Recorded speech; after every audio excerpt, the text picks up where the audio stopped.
dice, however. So if you guys are ready, I'm good to go. Do it. Yeah, get Make it your happen, mouth Captain. fired up. Let's do it. Yeah, those of you Let's who are go. not, who are we missing in Roll20? Get in here, nerds. I'm coming. I'm coming. That's it. Mark down inspiration. All right. Everyone grab that inspiration for the session, friends, as we are going to get it nice and started here. Oh boy, let me hop on video actually. That's not hopping on video. What was that? What happened? Was that just me? No, that was just me too. The I don't whole, know. That was our weird. whole Discord just reset the call. What the hell Yeah. was that? All right. Don't do this to me, Discord. I have problems with the internet already. Oh, I don't know. I think I told you guys that I'm getting like better internet in my area soon, right? Did I mention that last week? You said it would take anywhere from 2 months. 2 months to a year. So that's the whole like yes the finally I mean good news is I'll have like constant stable internet, but yes, they don't actually know when exactly it's gonna be like available, right? So shit sandwich, I guess, you know, kind of good and bad. But hopefully it's only like a month or two, and I'm good to roll. But yes, overall positive news, I think. Friends, let's pick it up. Let's get right to it. Last time we did all bunch of shenanigans. We headed on back to Cyrilnia with those antidotes we found. However, we fought some remoras, these giant like ice, fire, centipede monsters. We almost got killed. They bit really, really hard, but we did survive. They were defeated. We then encountered an injured mammoth out in the wilds. It was being chased, sort of preyed upon, played and toyed with, really, by a white dragon, a young white dragon. But we intervened, what could have been an extremely deadly situation. And we managed against all odds, through great tactics and magic, to defeat our first dragon, claiming some of its teeth and claws and such as trophies, as well as claiming Jack the Mammoth as our new friend, as now we reach Cyrilnia out here. Yes, we return to this, again, very, very small village here. No more than 200-ish people that live out here. You feel that sting of cold washing across the plains, the flatlands, the icy dunes as barely as you can see them. As you see a gathering of mostly elves and dwarves that kind of glance on out and give some friendly waves as they meet you. As you guys sort of walk on in, you see kind of staring on out towards you is some of the kind of protectors and the people here staring out surprised that you have returned, as apparently most do not. As you guys arrive, you see Morgul Delver. This was the person who's sort of like second in charge, the person who welcomed you guys off of the ship when you originally arrived. Gives a little wave. Dwarven woman kind of walks on up, says, "Well, look who survived. So, how did your first exploration of the ruins of Eor go? Hope you find yourself something worth returning with." Seemed to go pretty fruitful. We found what we were looking for. I don't suppose the buyer is in town. Always is. They keep to themselves, but they're always interested in trading. So if you found something odd or interesting, the buyer is always buying. And they point to the one tent that you guys sort of were at before. Again, there's like 12. This is a 12-tent village, if that, right? As she points it over, says the yurt that you fine folk were staying in is still yours to keep while you're here. Visitors' yurt, if you will.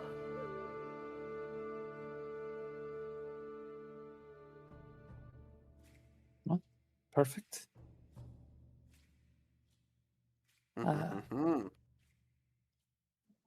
As you guys, if you wanted to, there's not much to do in the village here, but I believe the plan was to go to the buyer, as you were told that the village mayor of Palebank, Palebank told you basically that the buyer here will take any amount of this antidote or diseased vials that you guys are able to find and pay you for it. Correct. So yeah, Air will head to the buyer. Yep, I will go too. Sheila will join them. Very good. Karnak's going. Hello, Rodri. I think we're all going. I think everyone's going. Excellent. You kind of head your way on over. You see, as you kind of enter, again, some waves of sort of scented perfumes that wash over you, and standing there, again, very sort of androgynous, elven-looking figure who turns and looks to you all, and smiles. Friends, welcome, welcome. Good to see you are back. I kind of gestures to Karnak. I was hoping those boots wouldn't be lost out there in the frozen wastes. Hope they've helped you hop out of any trouble you had yourself in. I like that. Welcome back. I believe last we saw each other, you were heading to look for that lab, that research space that cost the life of that dwarven explorer. Hope you found, oh my, by the looks of you, no blue streaks, no freezing or shaking in cold agony. I'd say someone found themselves a cure. That would be correct. Good. And there wouldn't happen to be any spares you found. Would go a long way for curing the disease globally. Is it a global issue?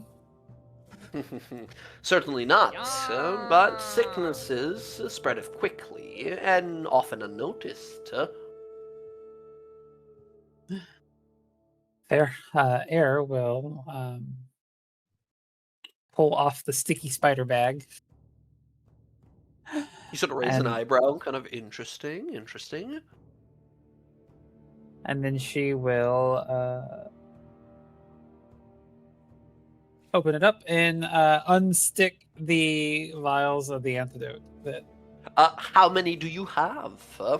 oh god, we took what we found? What, like 20 something? I believe so. Antidotes, yeah. We should return some of them to Palebank. Oh, yes. We have Do we know how many we needed for Palebank? Not necessarily. For you guys just knew that some of those bandits might have gotten infested, but then again, you killed some of them, and that it could be that some people have gotten sick.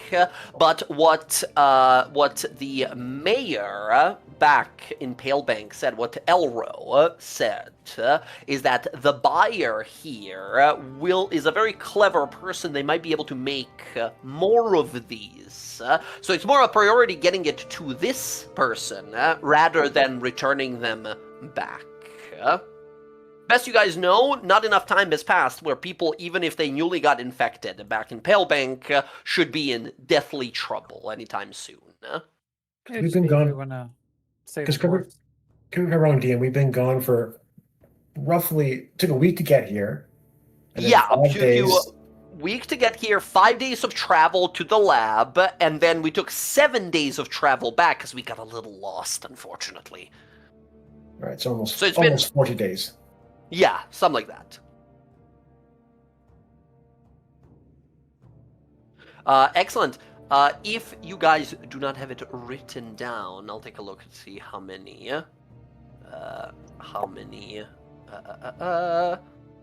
vials you have. Not there.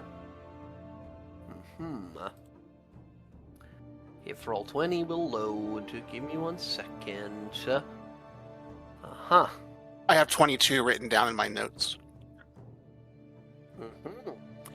There was the, I don't know if, do you have vials of Frigid Woe or the antidote to Frigid Woe? Because you guys got a handful of vials of both. It says 22 vials inside the chest, yellow bubbling liquid, each marked with Frigid Woe antidote prototype.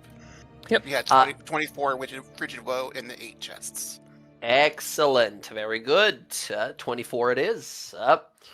Yes, because you guys used, yes, there was 29, you guys used, sorry, there was, yeah, and you guys used 22. 5. It was 22, yeah. 20, right. Okay, excellent. You present these, he looks over, says, very solid haul. This will be very valuable. I do hope you're willing to sell these. I myself am not an alchemist, but I know plenty across the world that would love to have the honor of being the ones to cure this rather rare and sort of obscure disease. I don't see any reason not to sell them. Very If- good. If he can make better use of it than we can, I don't see why not. How does... Well, I need to get these into right hands and such. I'll pay you. How many of these do you have? My funds are great, but limited still. We have 22 of them. 22. I'll give you 50 gold per vial. How does that sound? Given the danger it took to get them and the rarity of the disease, I would... I'd say 100. Give me a persuasion roll. It can be an intimidation roll if you go or else. You know, Air's not quite there with people yet. You know, she's still got a little bit of you. Maybe they'll be nice in her. Yeah, go right ahead. Give I'm me not going down the intimidation Bella roll. tree yet of Oh, just grit your teeth at him. Ugh. What's that supposed to be? I mean, Bella was super nice, but then really liked to try to negotiate with intimidation. She's You start negotiating. He goes, 100, a bit steep. How about 80? 85.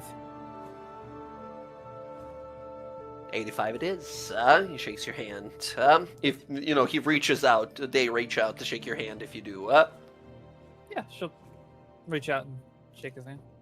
Amazing. That is 1,870 gold for you guys for 22 vials here. As he goes over to that large chest he has in the corner and starts pulling out little bags of coin from seemingly sort of some dimensional space or extended space on the inside. It is some sort of a bag of holding type device. Friends, that is 311 gold per person here. With 4 extra gold remaining. You know what? 311. I'm gonna give that. I say we give that 4 extra gold to Rodri so he can buy more seasonings for the food.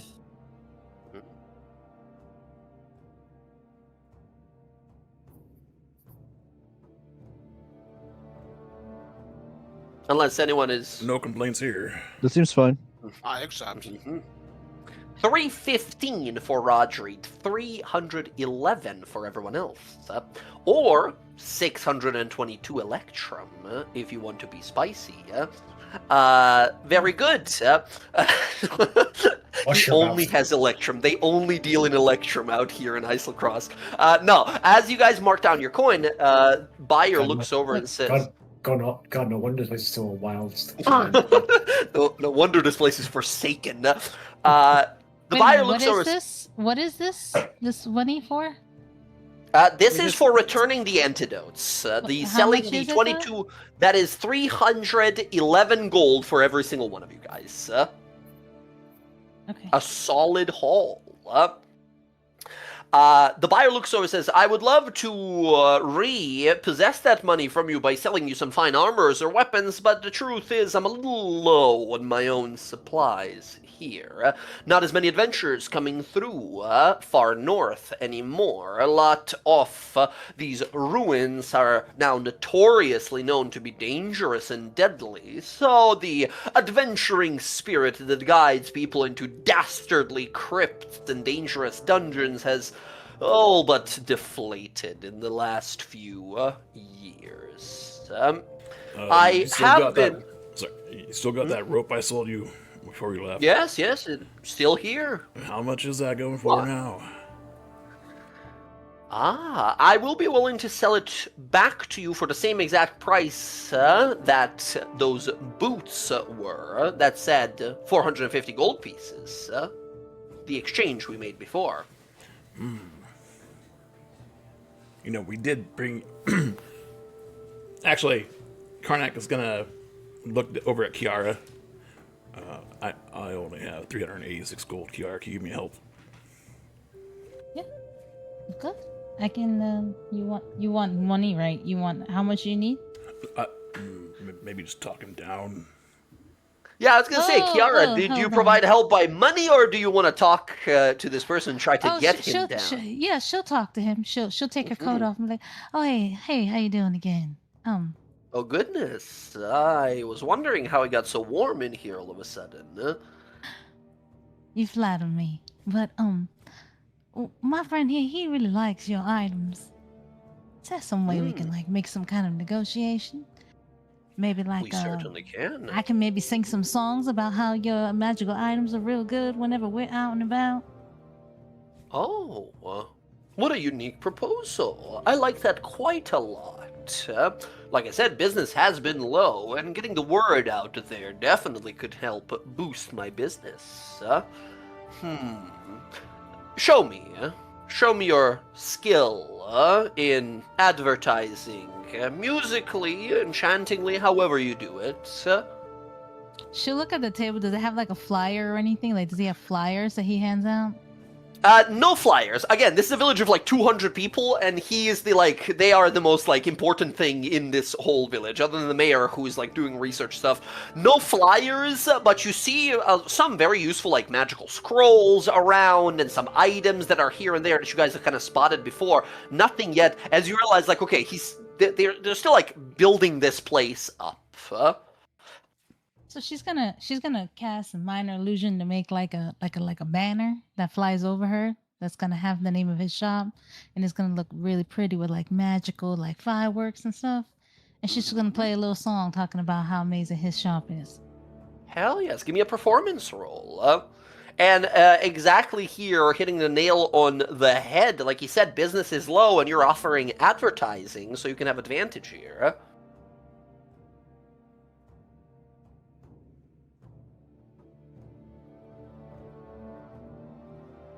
I think I pressed it. It's not out yet if you have. Maybe it's just Roll20 being laggy. Oh, there it is. I see you did it twice. Yeah. 21, amazing. They not. Incredible. Quite a talent. I have not seen performance like this ever since I came here. You have yourself a deal, young lady. I will... Kind of looks over to Karnak, says, to a repeat customer as well. Lower this down, this item, to this rope for 300 gold coins, a fair price, a 30% discount, I'd say. Deal. And he'll look over at Kiara. Thank you. You're welcome. Yep. Excellent. You have yourself your rope back. Let me bring it back. Bam. As boom, boom. Nope, it went away. Give me 1 second to bring it back. There we go. Back in your possession is your rope of climbing. Amazing. As you grab it back, it sort of automatically wraps itself around your waist like a belt would. Cleo, he looks over to you, gives a little wave back, says, "Oh, and for you, my oddly tall friend. Hello." Yes. I'm wondering if you have any heavier armor in your stock for sale. I have some. Nothing magical, unfortunately. Just the stuff that some adventuring folk offloaded. Are you looking for something heavier, lighter, or somewhere in the middle? Plate. Plate.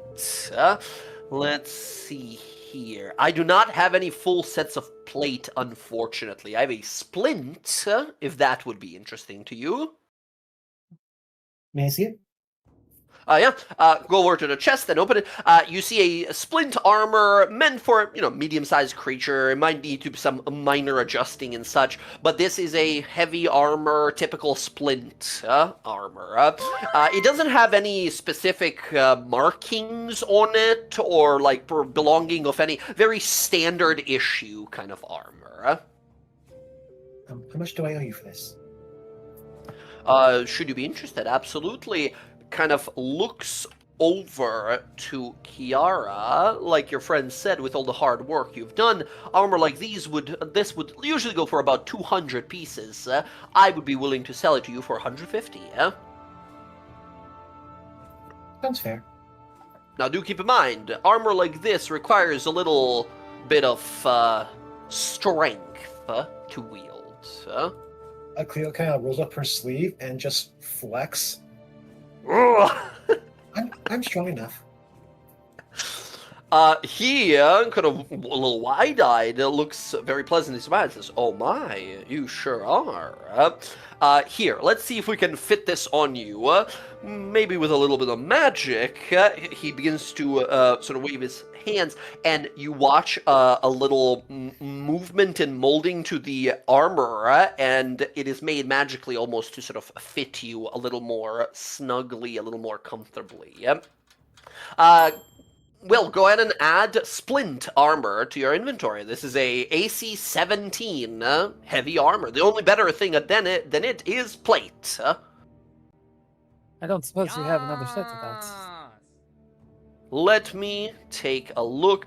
He has one of each item and possibly another. Jess, go ahead and roll me a D100. On a 51 or above, he has another one laying around. Yes, yes, I do. The person that brought it in had a few of these that they were hauling back. He brings it over. It has a little bump in it in one corner. It's obviously been dented by something fucking slamming it real hard. As he says, couldn't quite get the dent out, but if you find someone with decent smith capabilities, you might be able to sort of fix that up. Don't suppose one of you guys is a smith? No, I'm a Have crack. punch it. Oh, right. I definitely would be willing to sell this one as well. Same price, 150. Works for me.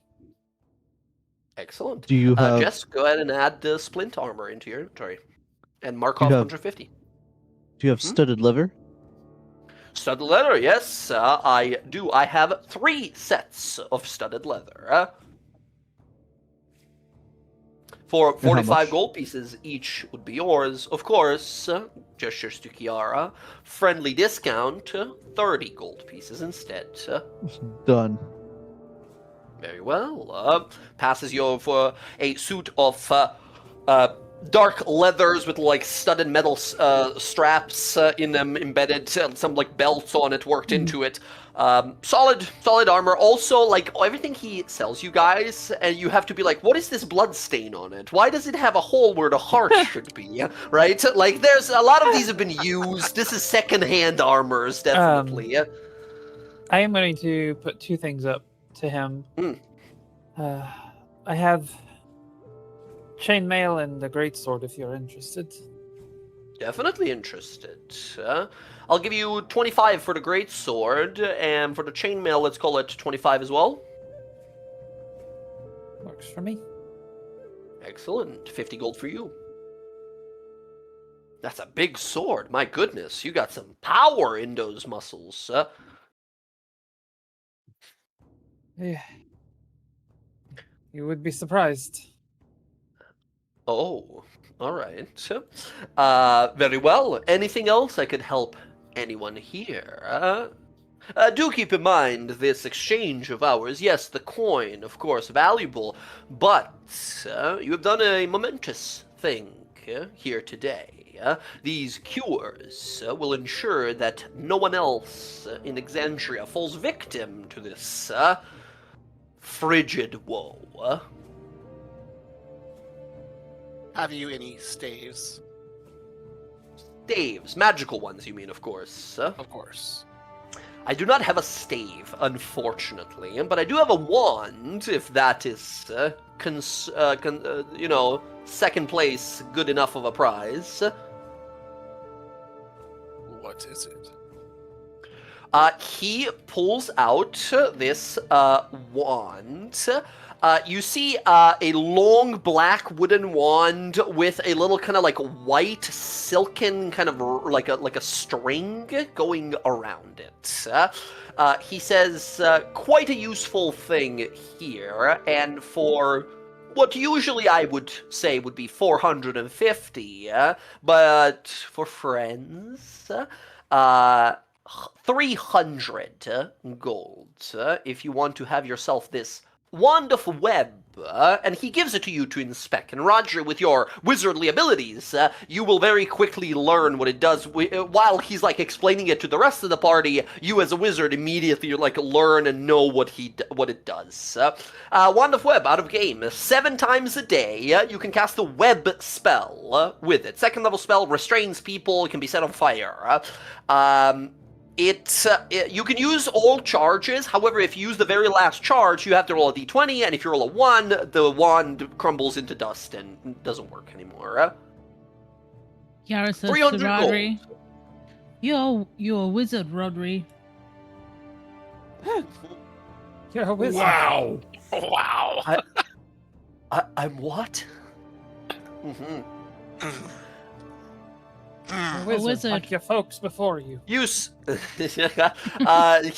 looks. Sorry, I keep saying he. They look to you here, Rodri, and say, "You are an intellectual wizard, much like myself. I don't need to give you any sort of a deal or spiel here. I'm certain you know what this wand is the moment your eyes landed on it. So what do you say, fellow scholar? Interested?" Could be useful. I will take it. Very well. A pleasure doing business. You pass over to 300 gold. They pass over the wand of web. There you go. Darren, go ahead and add the web spell into your spell list, into your character sheet, and you have 7 uses, or realistically keep it to 6 unless you really need to risk it for the 7th. All right. Okay. Excellent. Looks around the shop, looks over to Kiara, says, "And you, the negotiator, the advertiser, is there nothing I could offer you, possibly?" I highly doubt it. There's not many things that I can really use. I mean, you got some boots, or maybe like a cloak or something. Nothing really. Can't really wear too much armor. Doesn't really fit my Not aesthetic. a lot of armor. Don't wear too many weapons either, by the looks of it. No, I'm a lover, not a all fighter. right. Karnak's gonna Ah. nudge Kiara, thinking about the conversation the other night in the tent. You want to ask him about something that prevents exhaustion, so you're not so tired, or helps you sleep. Oh, well, yeah. You have something that could possibly like make things not go into your mind. You have to elaborate. Like dreams. Oh, you have night terrors or something like that? Bad dreams? Sort of, yeah. I have some medicine for it. Powder that can be mixed into water that you drink before sleep. It usually knocks you right out. Supposedly keeps you tranquil. Doesn't really work on elves and people that don't really sleep. No, I don't want to be knocked out, just in case something happens. You know, in the middle of the night, Well- something happened, and then I'm knocked out, and I can't help it. So that's not going to really be helpful to me. Other than something like that, I don't have a magical item that can protect you from dreams. Unfortunately, our minds still control that part of us. I'm certain there are magical amulets and rings that can do that, but I do not have any such item. All right, well, don't worry about it. Everyone else got something they really needed, so. You said a cloak, maybe, or a sash, perhaps. Yeah, I'll look at anything you got.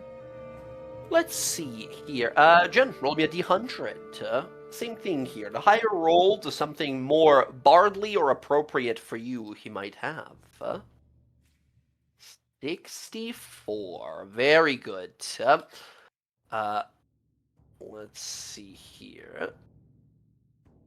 Okay. If roll 20 again being lagged out. He looks around and says, I do have a cloak here that perhaps could be useful to you. He reaches out into his massive chest there and kind of searching through for a few moments. He says, I've got something here, but I'm not really certain if it's what exactly you were looking for. Behold, and he brings forth something incredibly difficult to perceive. At first, you think to yourself, like, what is that? Like, you can barely, almost like it looks like a invisibility cloak of some sort, but then as he moves it, you see that this cloak adjusts to the background, making you nearly invisible. He presents to you this cloak of elven kind. Useful, very sort of unseen. It won't mesh. It won't sort of contrast whatever fashions you are wearing, as it is mostly unperceived on your body at most times. But when you throw this hood of the cloak on, everyone around you will have a very hard time finding you. Very hard time. Look, Rodri, it's your dad's invisibility cloak. He's I'll not take Harry it. Potter. Stop. Same I'll thing, take it. 450, but I'll give it over for 300. Okay, yeah, she'll take it. Very well, deal it is. Jen, mark off 300 and go ahead and add Cloak of Elven Kind to your inventory. You have permanent, as long as you're attuned, you have permanent advantage on stealth, and people have disadvantage on perception to see you. It is one of, if not the best stealth item. Wow. I have a feeling someone's gonna steal this from me, but I'll wear it for now. If they see it on you. Kayla's eyes it like.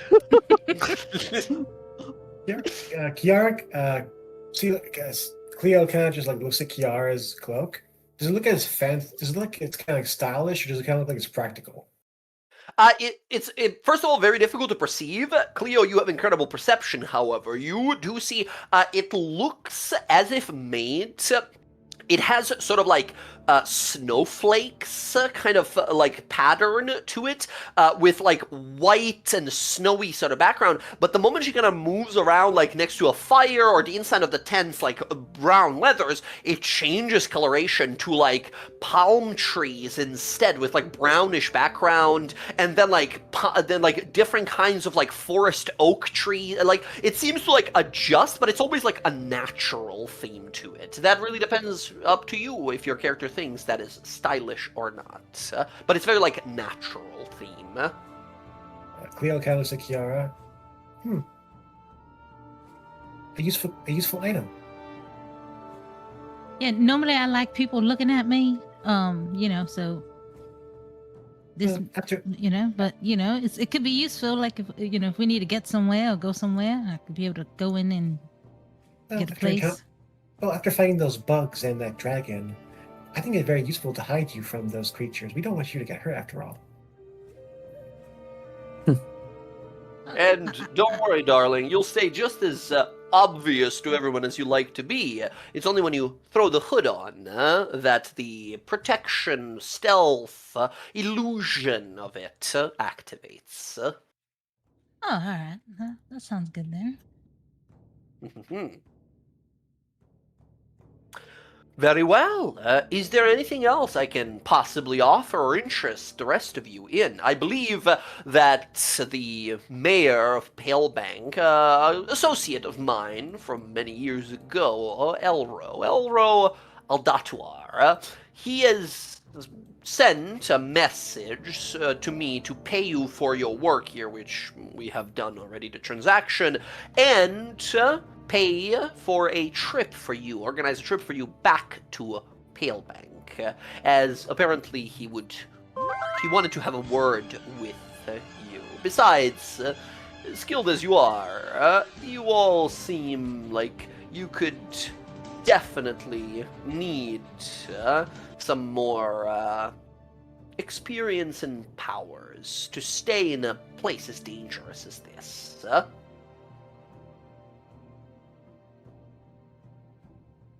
Oh, hey, buyer. Hmm. Do you have anything that'd be helpful for taking care or feeding a mammoth? But we can't take him with us. He won't. Why? He won't fit on the boat. He won't fit on the boat. Did you tame a mammoth while out in the wilds? Karnak found opens the one. door, points at Jack. It was See Jack at the edge of the village, just standing there, kind of looking like ripping branches off a pine tree that he's like eating. It was going to be a dragon's meal, but we saved it, and it fought with us against the dragon. Wow, goodness me, mammoths in these areas are very rare. Well, rare out there alone. Usually they travel with large packs for safety or are used by some of the frost giants that frequent this area as mounts and beasts of labor and burden. Quite amazing. It did have a saddle, though, did I recall? Well, 2 points here, I suppose. No, I do not have anything specifically Mammoth would like, although I will say if any of you have abilities of druid crafting or summoning good berries, those make for quite a powerful, potent food for larger beasts like this. And second point, if your plan is to travel back to Palebank, which I think really should be getting out of here, the icebreaker ship that is going to be taking you, the Remoraz it's called, it moves somewhat slow. You probably notice. Usually ship travel takes a lot less than, for such a distance of less than 200-300 miles. It takes about 7 days or something. The ice is, in most places, thick enough to support the weight of large creatures like those mammoths. There are dire walruses out there as well that sometimes are seen across the ice, which, let me tell you, a blubbery mass of horror.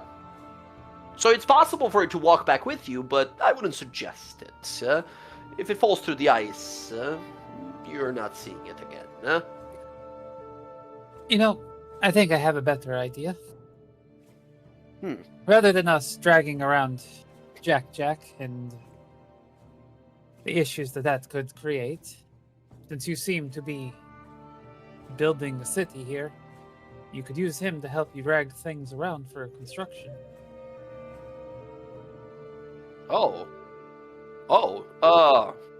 It's a very unique proposal. I'm sure you heard that gifting someone a pet is one of the worst gifts you can give someone. I don't know if I'm myself interested. He also killed but the dragon, so he could protect you from that as well. That is very useful. Margot Delver, the dwarven lass, she has some skills when it comes to sort of animals and handling them.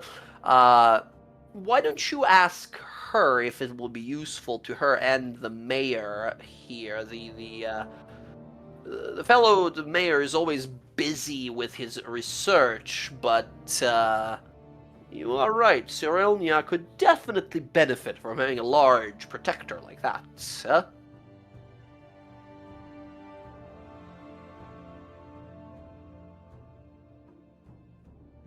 Well, then she's our next stop then. Very I'll well. Look over at Karnak. Don't pout about it. He's too big to take with us. But I'm gonna And if miss we him. Yes, but if we need to come back here, he'll still be here. And at which point, we might be able to use him for whatever travel we have to do here.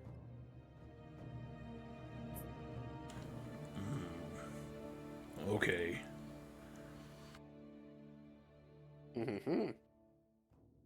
You guys head on outside. Bayer waves their goodbyes as you see the village, few of the dwarves, few of the elves going about, gathering fish that they've caught this morning. Many, coming back with, barrels and buckets of some of them that they've caught. You see a duo of dwarves, a mother and a daughter, tanning a hide of, a snowy leopard that they're working on. Nearby, there is two individuals who are seemingly gathering, buckets of, whale blubber that has been cut up from some beast that they caught, you see kind of going about, kind of keeping an eye out, further, more so inland rather than the ocean, is Margot, who kind of glances to you guys as you guys approach with the mammoth. Whoa there, that's quite a beast you've got yourself. Yeah. Pretty fair. I hope you're not planning on bringing that thing onto the ship, huh? I was No, told we actually. couldn't. That's right. It's too big. We were hoping to leave him with you. Oh. All right. He's quite wonderful. Does it have a name? Jack. Jack. All right. She walks over and sort of tentatively at first, but then reaches up, puts her little hand on his trunk and a little scratch. Says, "There you go, big fella. All right, he's pretty docile for such a big beast." He came with a saddle, and as far as we can tell, he was a mount. Really?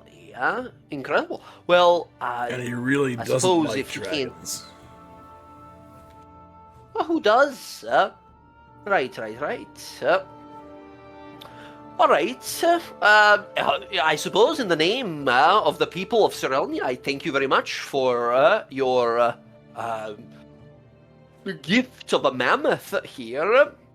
I don't have much in the means of being able to reward you, but give me 1 second. Let me talk to the professor. Mayor. Professor. It's the same thing, really. And she runs over to that big tent in the middle of the village and comes back a few minutes later, being kind of ushered away and dismissed as you hear through the doors yelling that fellow. You guys heard there's a person, Golrim Shalebrow, that was the like mayor here that Roger you spoke with very briefly. You see, she returns, says, "All right, well, the professor is very thankful for your donation. We don't have much to offer, but I hope these are useful to you." And she produces what looks to be 2 items here. You see what looks to be a draconic scale of what looks to be like a probably white dragon, like a white or blue dragon, and the other one is what looks to be a large potion bottle. Oh, nice. Thank you. I'm no wizard, so I'm not sure what these do, but the professor said they are quite useful in a pinch. I'll take a look Raji. at him. Yeah, Raji. You can look at them, Raji. Yeah, absolutely. You look these over, and the potion is a potion of superior healing, a very powerful healing potion that can heal you, well, at your guys' current health, pretty much max hit points. It's a lot. It's an average 30-40 healing. It's pretty damn good. And the other thing here sort of presents is yes, very much so, a real dragon scale of some sort of a hybrid of a blue and white dragon. And it does the following. This is a spell catalyst. Spell catalyst, my friends, some of you have seen them, some of you have not. Spell catalysts are items that can be used during casting a certain spells. When you do so, the catalyst is absorbed into the spell, and the spell gains an additional effect. This here dragon scale can be used when casting mage armor. When you do so, you let the scale be like absorbed by the spell, and in addition to the normal effects of mage armor, you also get resistance to damage based on the type of what scale, or what kind of a dragon the scale is from. This is a blue and white scale, which means that if you were to use it when casting mage armor, you would get resistance to lightning and cold damage for the duration of that casting of mage armor. A very useful catalyst. Although, yes, you have to know mage armor. Oh, interesting.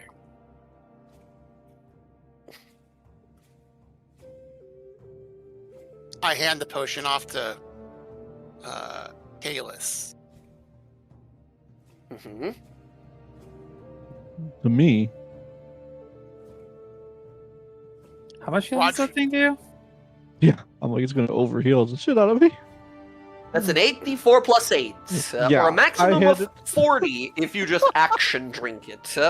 I hand it to someone who has a lot more HP than me, which It's is like and the way or- it's by the way, it's my bad. It's not like a normal potion bottle. It's like a drinking horn that's like stoppered at the Oh. top. So it's like like you have to drink for a while to empty the thing. Yeah. I happen to have 50 HP. I had it there. Yes, I have Mhm. half that. Excellent. It fits the aesthetic as well. It's a big drinking horn. Hell yeah. All right. Excellent. You see, Margot looks to you guys, says, so if your folk are heading on back, I suppose I'll get to know this large fella a little better, see if we can employ him a bit here. Definitely could use some help dragging around the cut logs and such. if you are heading on back, better head back to the Ramoraz. The ship's leaving in about 2 hours. Good to know. But it's been quite a pleasure to get to know you all. Karnak's gonna give Jack a big hug, sniffle, before he leaves. He wraps his trunk around you and lifts you and sort of presses you against his forehead.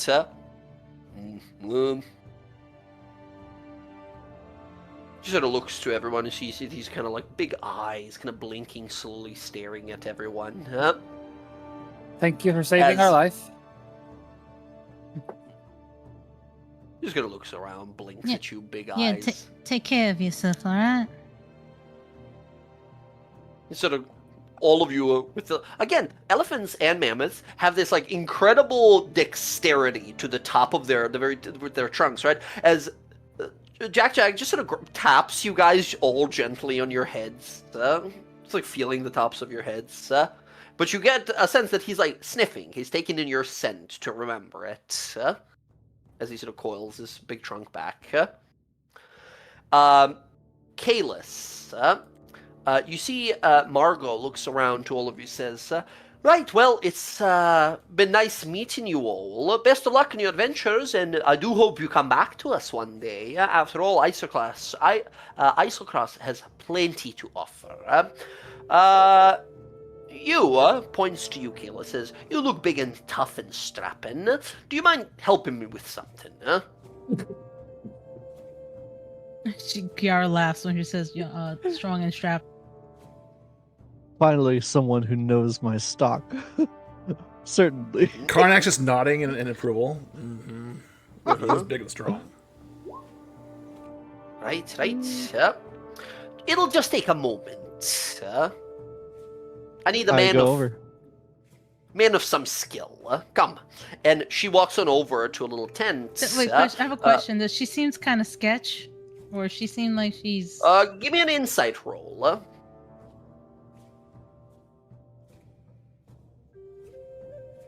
Damn.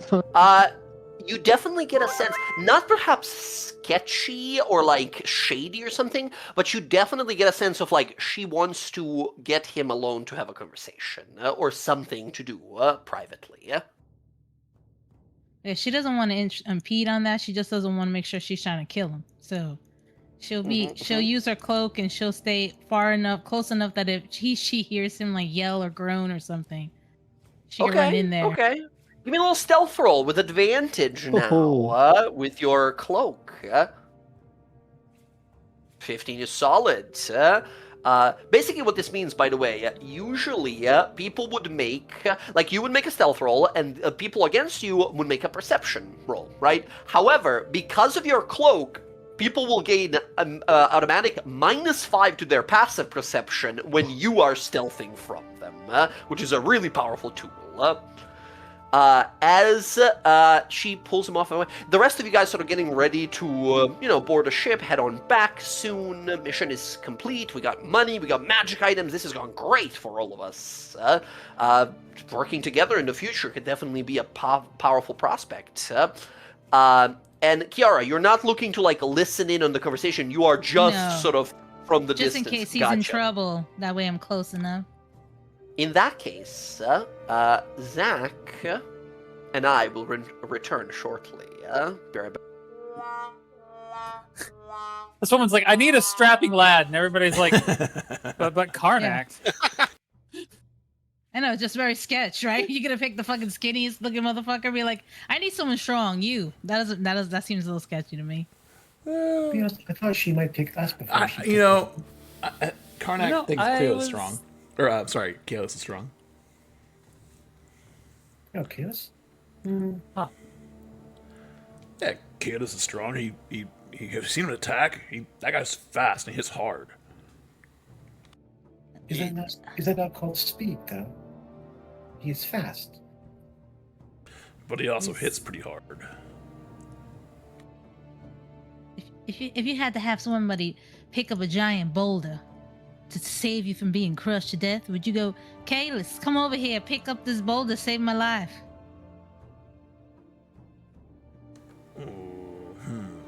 How big's the boulder? It's about to crush you to death, so it's pretty big. Well, if I needed somebody that was dexterous and agile, I would certainly look his way. If I needed somebody that was capable of lifting a lot, I would pick from, the three of us if I couldn't do it just myself. I mean, strapping isn't exactly the word that comes to mind when I think of Kalis. I agree. I do wonder among the three of us who is the strongest. Probably me. No offense. Wait. What? You think so? Well, at the very least, You're about to engage in I'm stronger than you. arm wrestling match. Wait, what Cleo say? I'm sorry, I didn't hear you. Cleo said, at the very least, she thinks she's stronger than Karnak. Unfortunately, Karnak, I do believe I might have a little bit more strength than you. In my tribe, we used to settle this argument with an arm wrestling match or a fist fight. It is arm wrestling.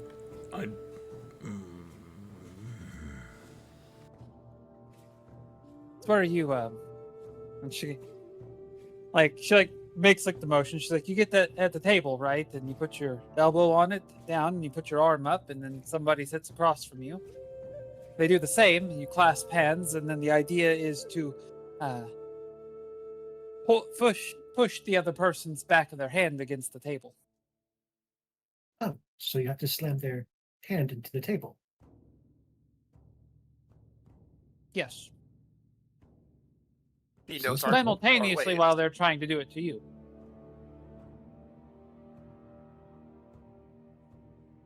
You've clearly come across Goliath before. Well, yes, Loneheart, but she never taught me how to arm wrestle. I've met a few in my time. I threw one over my shoulders once.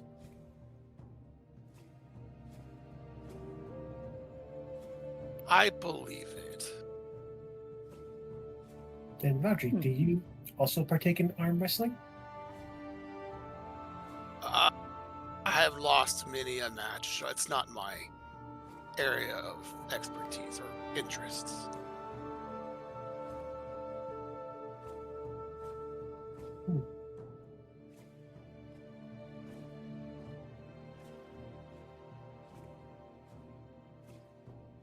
Never done a arm wrestle. Used to compete in athletic events in Borofkra when I was younger. Oh, like what? Oh, we did a lot of things, but I like the long jump. You might be able to tell.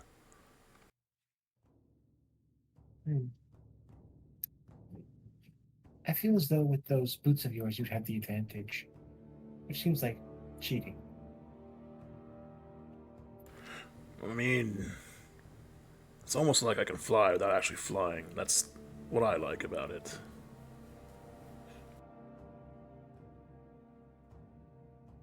As he jumps 104 feet away and goes back.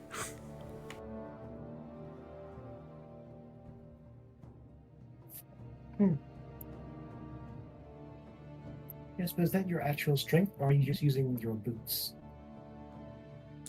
No, that's the boots. He'll take off his boots and try it again. And let's see, take those off.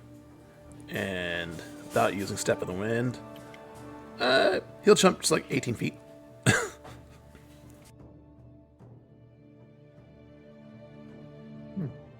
Admittedly, that's a lot less impressive than when you had the boots on.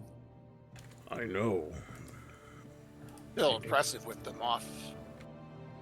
I need a little reminder as like the rules for jumping. There we go. So I have a D&D jump calculator up on my website over here, my So let's browser. see. It's a DC. So long jump. That's an athletics check. But if we want to do a straight high jump, Okay. I put the link for you there in the general chat there. Plus That's what I'm using.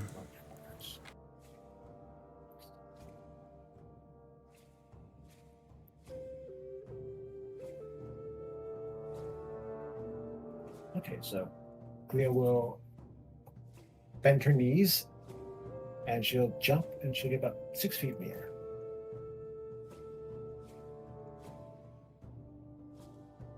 I mean,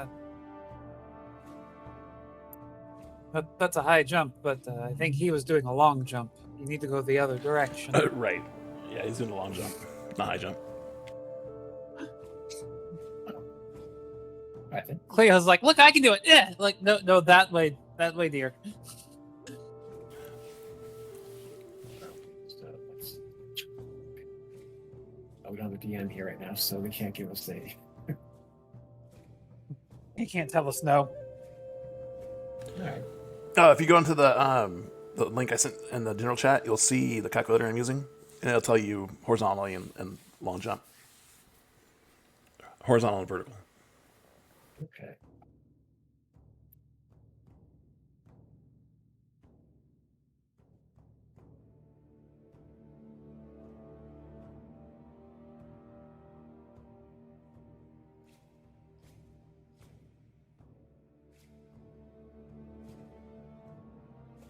Hello, hello. Sorry for the wait. Welcome back. Oh, What's up?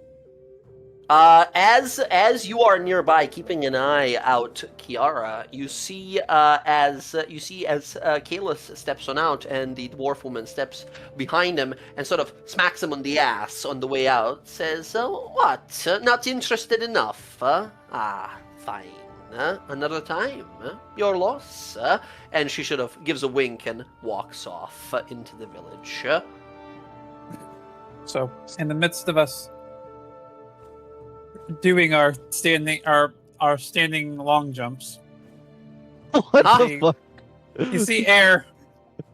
She stands there for a moment, kind of gets ready, does her long jump, and she goes 20 feet.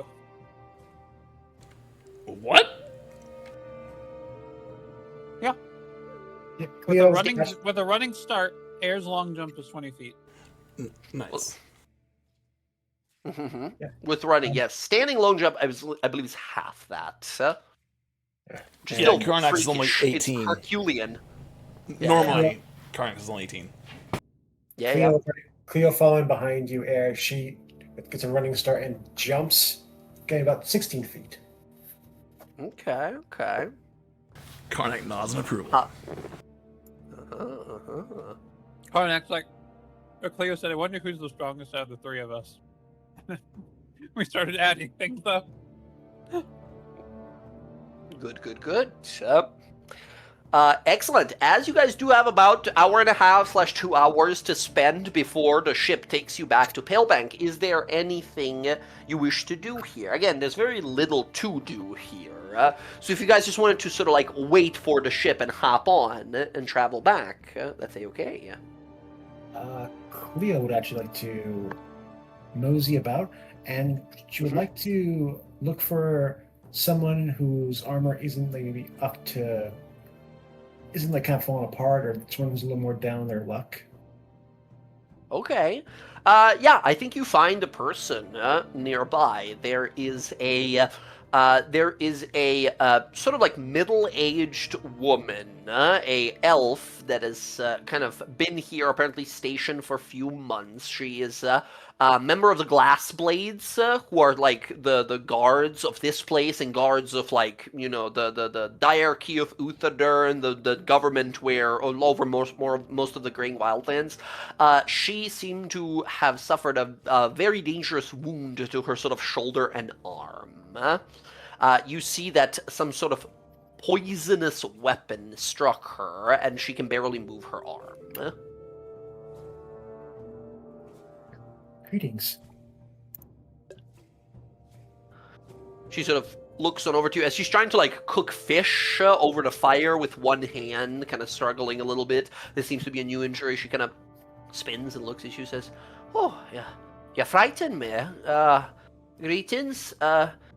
greetings, citizen. Can I help you? Apologies, I noticed your injury and was hoping I could offer some assistance.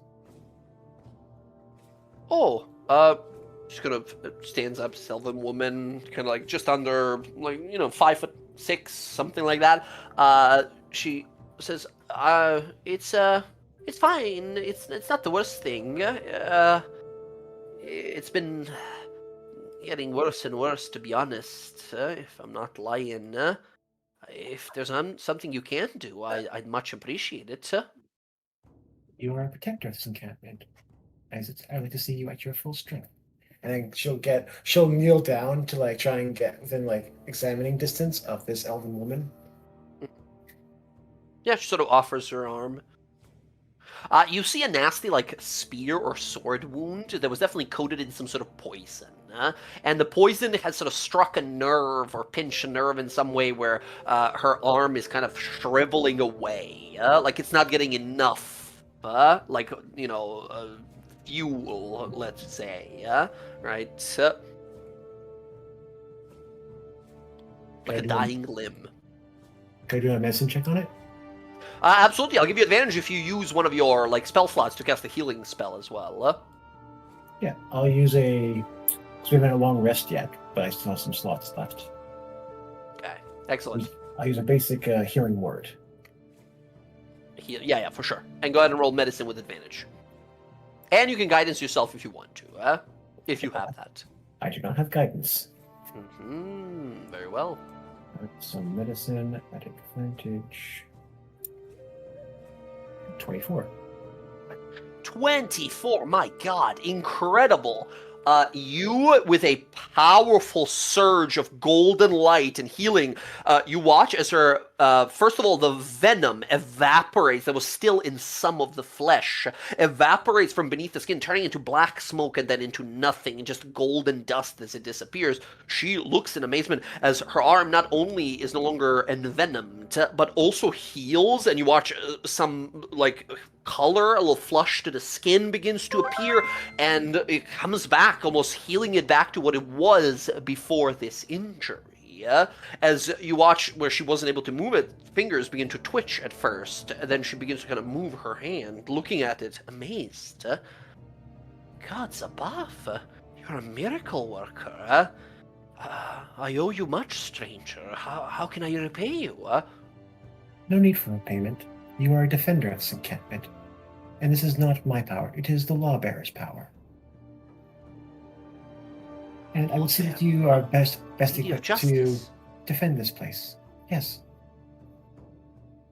I am most impressed, and owe the Lawbearer many prayers before night's sleep. Thank you so much. I have nothing to offer you in return. Should you ever come back here, if you need a strong back or a solid spear hand, you have mine.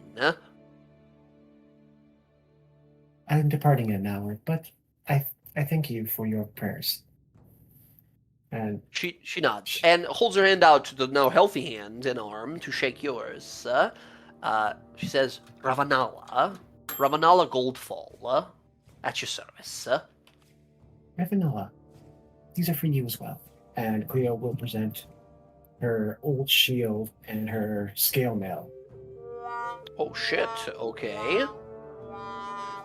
She's wearing scale. Sorry, not scale. She's wearing hide armor, right? Everyone seems to be wearing basic hide armor here. So she looks immediately at this massive upgrade. Says, "Thank you. That's many boons and gifts. I don't know what to say."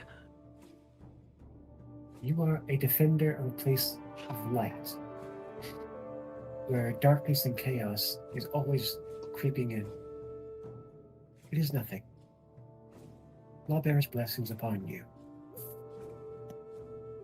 Lady Goldfall.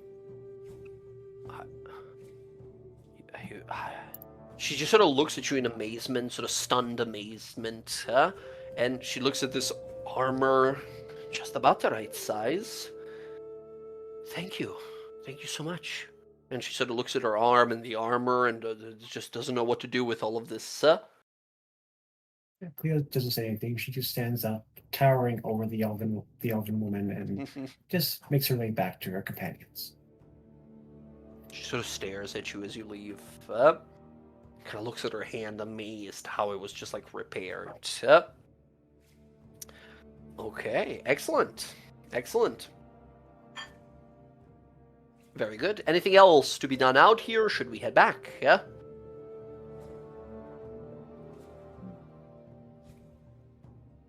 Alright, I think we're going back. Oh. I don't think there's anything left. Yeah. Did you, Oh. I was gonna say, when she sees Cleo come back, Air, look up. Did you find whatever it was you were looking for? I think I did. I left this place a little more guarded than it was before. Good on you. Good on you.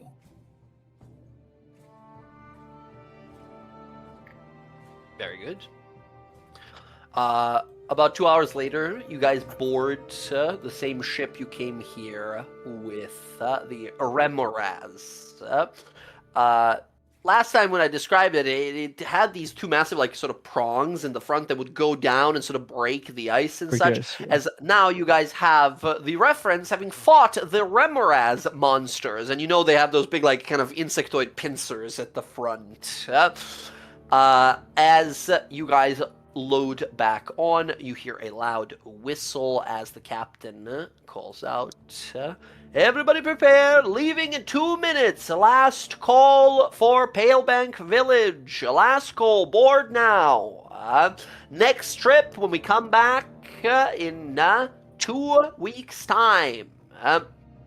As you see, some other people other than you guys are kind of loading onto the boat, onto the ship here as well, as you all hop on. And as we begin our little journey here, another 7 days will pass here.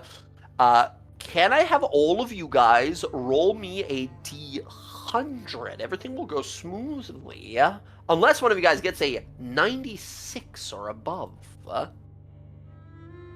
At some point, I want to pull Rodri aside. Okay. Close. Somewhat close. We are good, gang. Nothing happens as the party slowly travels back to Palebank Village. What day of the 7, Kalis, did you want to do this? Like right away, or one of days? It It's seems just to be like, going yeah, smoothly so far. second or third day, just in the middle of it, doesn't really matter. Okay. You know, once we settle Let's in a say, little bit. like, morning of the 3rd day, you seek out Rodri. Rodri, it's early morning when Kalis finds you. What is Rodri's, like, morning ritual, right? Does he have a certain things he always does in the morning? Does he mess with his spell book and prepare stuff? Or is it ingredients that he focuses on for the breakfast in the morning? What does Kalis find him doing? Depends. He probably does all of that in the morning. He probably does his spell preparation, and then he probably examines his recipe for what he has and what sounds good for breakfast. This particular morning, however, he's probably scribing one of those Earthbind scrolls into his spell book. So, Okay. yeah. So that's what I'll be doing during the trip, is to get that into my spell book. Mm-hmm. Very good. Yep. Yeah, as you find him under the deck of the ship. Rodri, do you have a moment? Sure, Kalis. I used to Uh, get up from my book. I loom tall. What can I help you with? hope I wasn't interrupting. I had a question.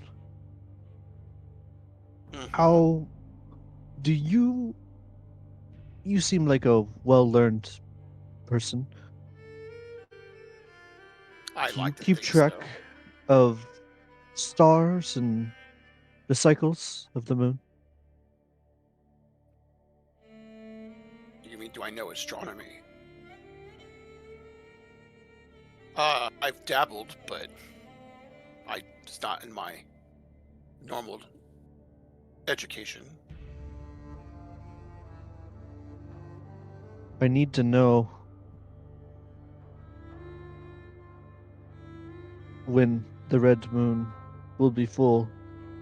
I've been told it's coming close. So, do these things happen on cycles in Exandria? Uh, Not exactly. There's two moons of our planet. There's the blue moon, known as Katha, that's the big moon, and there is the red moon called Ruidus. The red moon in particular, blue moon is tied to the goddess Moonweaver, the goddess of like the moonlight, the stars, the illusions and shadows. The red moon, however, in the folklore is often tied to misfortune. To bad luck, to horrible things happening in history, always happening under the light of the red moon. Many believe it to be sort of enchanted in some way to bring misfortune. And you, as a Roger, as a wizard and someone who's knowledgeable of history, you've definitely heard that this to be semi-fact, semi-fiction, as there have been many like tyrants and deadly wizards and warlocks in the past that were like born under the red moon. Meant for tragedy. That's what people believe, at least. Now, blue moon has a certain like a specific cycle it goes through, but the red one is a lot more difficult to predict. It seems to randomly flare and appear in the night sky, seemingly randomly. Like it's been really hard to predict. Has anyone been able to predict it before? That we know I mean, to some degree. Usually people are able to predict it within like a month or something like that, but not long term.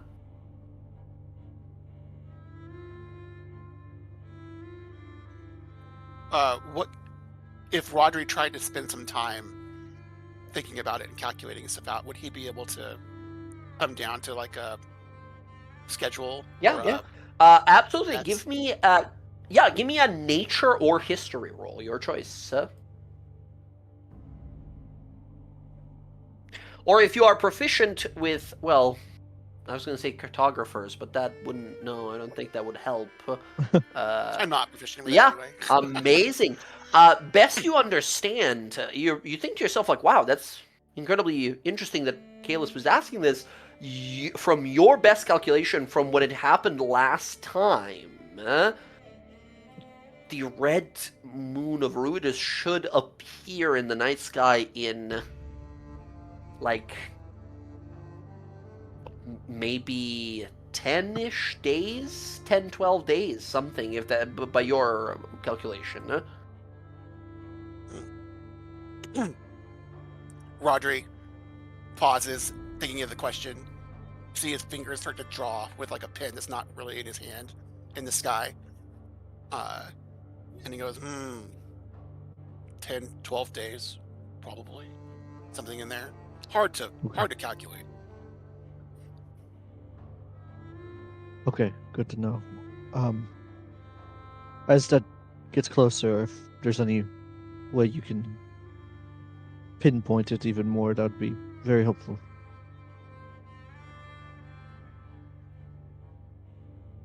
Yeah, I think on a 26, Rodri, you think to yourself like, I think 11 days. So, yeah, I think like after we arrive in Palebank, it'll be like a week from then.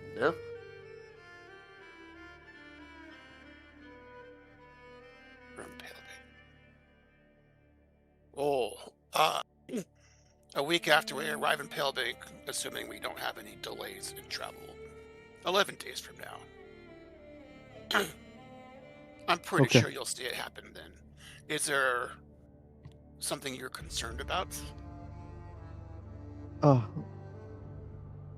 Yes, I'm a little superstitious. There's many things that go wrong, under the red moon. I see. Well, many people feel that way.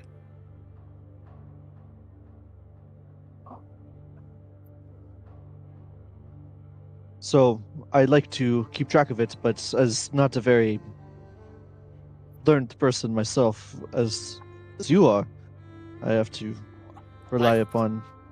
Still feel I owe you a small debt. Well, a debt. So I will keep that eye out on that for you. I would appreciate it. Yes. Yes, this is something I cannot do myself, unfortunately. Besides, I can barely read. Would you like lessons?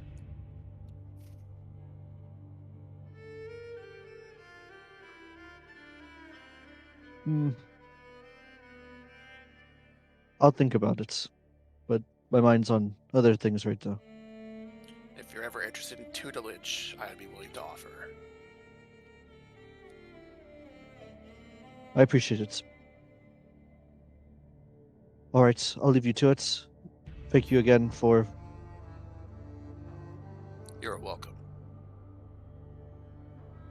And Kalis kind of nods, and he almost like doesn't know what to say because he hasn't like asked anybody for anything. So Yeah. Kalis, I think you sort of walk out of that little kind of common room area. Looking around down the corridor, you see the stairs going up. You feel the ship kind of stop and pause every few seconds. Every like few minutes, you guys feel the ship like jerk forward and back as it impacts like a large iceberg that it needs to break through. As the ship sort of stirs. Kalis, you see some of these party members here. These people that, first of all, you got kind of stuck with. And together you ended up making a lot of coin that is going to go towards you getting better weaponry, better armors, making what you want to do, hopefully much easier. Maybe there is some merit to a pack, rather than being a lone wolf. Decisions. As the journey continues.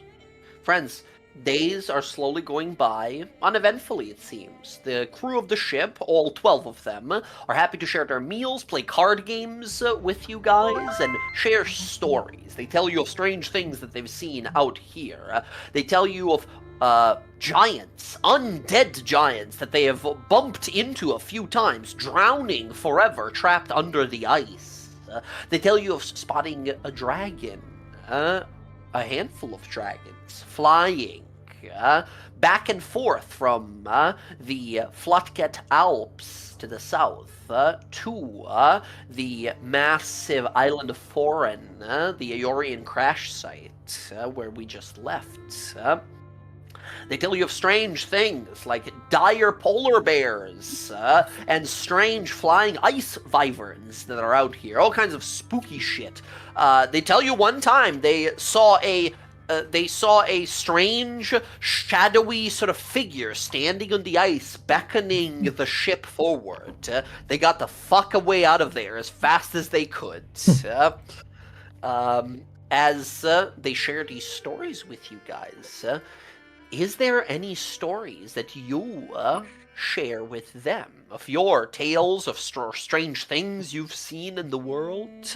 As it seems that sailors have much time to discuss tales, fiction or real, whichever, but they're happy to share and listen, either case. Yeah. Air tells him a story. Yeah? What is the story about?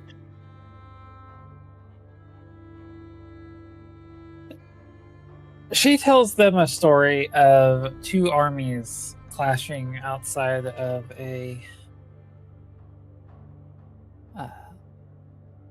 temple city, and it's kind of like on towards like the middle of it. I don't know if you could really imagine how devastating of a battle it truly was, incapable of comprehending what the gods were able to do to one another. Entire chunks of a country laid to waste in the flick of a hand as these two armies clashed with each other, and the ground trembled and the walls of the city fell. But ultimately, it was all for naught. Both sides completely annihilating each other, to the point that of the thousands of people that went to war, only a handful remained. You see eyes peeled, just staring at you unblinkingly, almost holding their breath, waiting for you to finish the story. They are all kind of like, whoa, that's intense, that's crazy, what a tale. You see a younger man, this like half-elf, like half-wood-elf younger man, so like shaved both sides of the head and braided top that sort of goes into a tight bun in the back. Uniform of the glass blades. He kind of holding his sort of warm, now slowly getting cold tea. He stares at you, says, I've heard tales of war before from my grandparents. They would tell me many of these. It's always about disputes of kings and queens and love and hatred. And what was that war for? That war was fought because the gods decided that they wanted to split down the middle,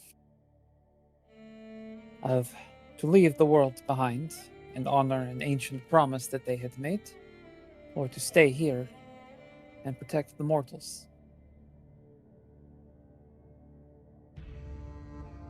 Which side was in the right?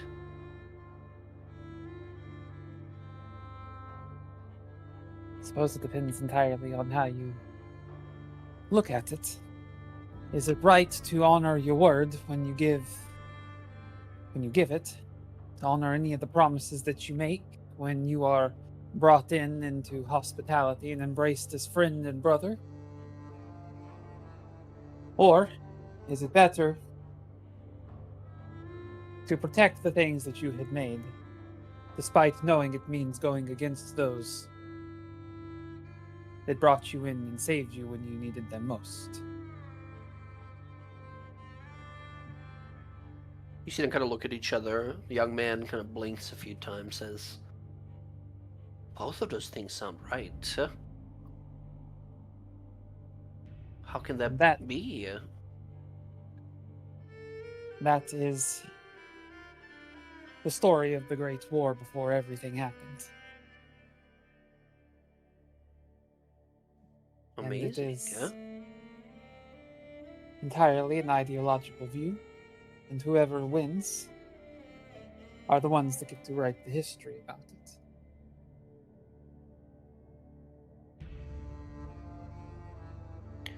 You're an amazing storyteller. I felt as if I was there. Wow, I've never thought about wars like that. It's often what you hear and what you know from your neighbor and from your chief or mayor or king, who tells why the war is fought and why we are in the right. It's very odd thinking about it in a way that no one is wrong. There are times when one side is certainly in the wrong. You know, if you have a home that has good fields and plenty of resources, and then another country attacks you, wants to take it, they don't want to strike a deal for helping each other, but instead they want simply to take what you have and, see you destroyed. That is a true scenario of the good versus the evil. That's banditry. That's not war. Well, war is simply the scaling on which it is fought. I see. But I heard there's a war right now between the Dwendalian Empire and the Kryn Dynasty. Everyone's always said the Dynasty are a bunch of monsters, but I guess the way you speak it, I guess it's always possible. Who's the Entirely dynasty? depends. The dynasty? You don't know of the dynasty? To the south of us, Never heard of them. It's a kingdom, a big one. It's in the land of the dead gods, Jorhas, the cursed, broken lands of demons and undeath roaming everywhere, violence, corruption. That's at least what the town criers speak. That's the news we hear. It's a large group of some dark elves that got together and, well, some say renounced evil gods of the past. Some say embraced some new brainwashing light. Either way makes it sound good. The Empire, well, they are the kingdom to the south of here, the largest kingdom of this continent. Does anyone strike a chord with me, DM? None of those sound familiar whatsoever. Like you've never heard the words Kryn Dynasty or Dwendalian Empire in your life. Of that you're certain. New knowledge. Thank you. That was informative. You see them all kind of like nodding along, looking over to Air here as they kind of take a long drink, thinking about that kind of large-scale combat, that kind of war that can happen, and the kind of tragic point of the story here, that where only few survived, and the war was pointless, it seems. If you ever See want one to of know the- more about it, you should look into the history of Vasselheim. Very interesting story. You see one of the older dwarves says, Vasselheim?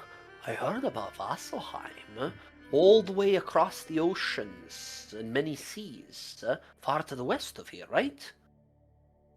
Correct. It is, I believe, the oldest city in the world. Right. I heard that too, the holy city, the what do they call it? The cradle of faith,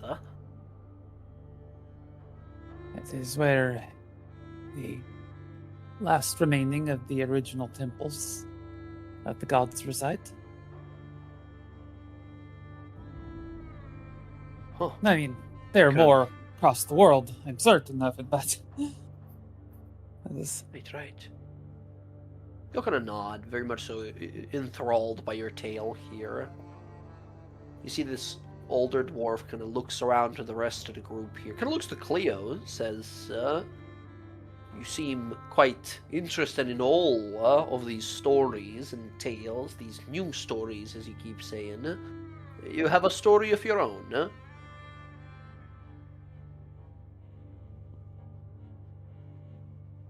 No.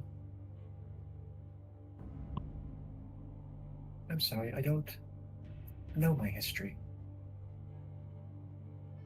Oh, you got bonked on the head or something?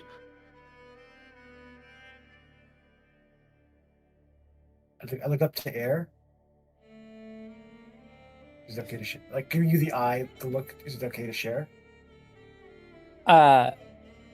Air gives her that look of like, not everybody is understanding. Like that slow. Just there's like a little bit of like a shake of my head there too. Cleo looks back to the elder dwarven figure and just says, I don't know. All this is all so new to me. Well, fair enough. Although, kind of points at your face. Says, that mark on your face must be quite a story. You look like you've been slapped across the face by an Azur. Azur? Aye, you've not... Well, I suppose it's a more dwarven thing. They're flame dwarves from the realm of fire. Apparently incredible craftsmen. They're dwarves that got lost in some way, Fable says, and ended up in the realm of flames, and there became the most proficient and skilled crafters of all time. They're made of fire. Cleo like gently touches her face. I don't know where I got this scar. I feel like it's important, but I don't know how I got it.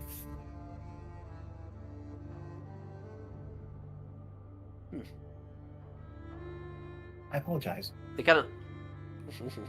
I don't know. It's like, it's alright. I wish I could share a story with you all, but I have none to share. Other than recent events, like when we fought a dragon. Alright. Old wars I can believe. Dragons, dragon fighting, no one's insane enough. Show him the Dragon's Claw on Cleo- Karnak's belts. Cleo takes Holy shit! Cleo opens her satchel and dumps out all the dragon scales. They all stunned stare at it. Why didn't you tell this story? Holy crap! Okay, I'll tell it. It starts with a mammoth named Jack, and then she'll go on to describe the events of the... Amazing, amazing. They are also like listening closely to hear. By the end of the story, they're kind of looking at you guys in a different light. You see this young sort of half-elven man who's talking previously to Air says, Dragon Slayers, that's incredible. There's only a handful of people on the continent that have slain a dragon before. Many of them boastful bards and troubadours of make-believe. Probably never seen one, actually, but you all have actually slain one. Wow, that's incredible. That's... Holy shit. We've seen it before. I believe you guys were here last time when it happened. We've been telling everyone. No one believes us. We saw Geladon, the massive white one. I wonder if the dragon that you slew was one of her clutch. It was. At least that's what it proclaimed before its head was crushed. Holy shit. You guys are amazing. Ice Slayers, Rime Breakers, Frost Destroyers. You guys should really think of a name for your group, huh? It's common to have a name for your group. Well, it's not very common, I suppose, but all the famous ones have it.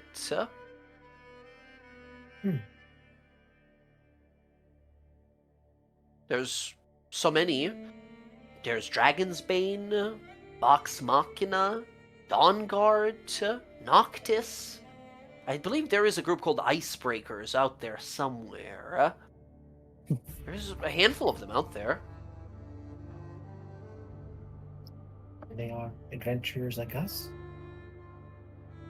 Guess so. You know, I heard tales from my grandparents that, there's people out there, people like those groups of, I guess mercenaries. Some people call them adventurers. Some people even call them heroes. Slaying dragons, destroying evil. That type of childish stuff. A lot of children believe it, but I'm a little more skeptical, I guess. You have to be to survive. I mean, how can you be skeptical of a thing that there are already groups with names that represent it? Well, I've read some works of fiction out there that sound just as real as what you hear these groups doing. I mean, fighting the chosen warrior of the unholy god of secrets. I mean, this all sounds kind of made up. But, I don't know. I've never seen magic like that. I promise you, the world is a much vaster, bigger, and far more mysterious place than you understand. He gives you kind of like a wide-eyed, very green in his experience kind of look on his face, kind of nods. Maybe one day, save up some money from the glass blades, maybe I'll try some adventuring. For nothing else, for travel, for the experience of it all. Maybe. See the older dwarf kind of looks around, looks over to Rodri here, says, what about you, wizard? You've got any crazy tales of adventure? Let me tell you about the cooking school I went to. The culinary classes were Let me nightmarish. tell you about the time that this man with the bald head tried to kill me after he killed my parents. Stop! My professor at the culinary school had a face of another guy on the back of his head, but you can only see it in a mirror, enchanted mirror. No, but yeah, Rodri, as they kind of look to you, kind of like, tell us an epic tale, wizard. Oh, my adventuring days are short. Consists mainly this this adventure, which we've already heard our dragon story from Cleo.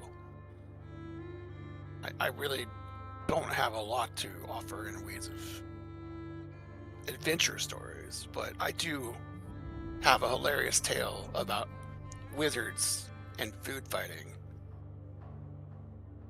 They'll kind of look at you, Thurno. Food fighting? Oh yes, you get a bunch of mages into a mess hall. One initiates, and the mess is quite epic. And Rodri will just spin this tale of like an epic food fight with a bunch of spellcasting. Fucking catapult spells and telekinesis lobbing fucking like pies and roasted pork at people. They more so like laugh along to this, like how crazy can magic be? How strangely whimsical that sounds. You see one of them who's been like drinking for a little bit. This like kind of I almost said half human, but that's I guess true in some ways. You see like a half dwarf look over. This sort of like middle-aged man looks over to you. Rodri says, "You're a wizard, right? Show us your biggest food-fighting magics." The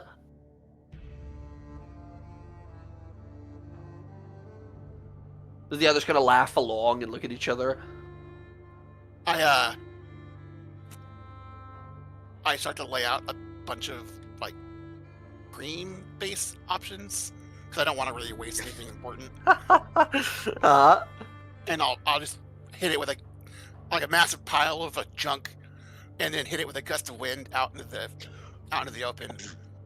Yeah. As a bunch of plates gonna flip over as food goes flying, as the guy who was like daring you to do it rolls back and falls off from his chair immediately. As the others all kind of like uproariously laugh and drink. As he stands up, wiping food from his face, shakes his head, and says, "All right, I deserve that. You're a wizard, all right. A food wizard of some sort. Never heard of any of those." I like that. Food wizard. More active. Wizard in the kitchen, huh? As you see the older dwarf kind of laughing, the one who's being sort of like getting people to like enjoy their drinks and everything. They've been sharing with you guys. They're sort of like they have like rum and different kinds of like whiskey here. It's all like all right. They have supplies from the diarchy here. Karnak, he looks to you and says, "What of you, orc? You look strong and strapping. You have mighty weapons at your side. You must have slain 1,000 beasts on your journeys." Karnak doesn't prove him wrong. He just starts tying together 3 ropes, with the rope of climbing being his anchor. And he's like, Okay. he's gonna say, "I'm not so good at telling stories. That's kind of what they're good at.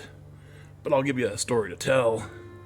As everyone looks around, everybody else is dressed in warm clothes, right? Karnak is just in his pants, Yeah. right? He's His jorts. yes.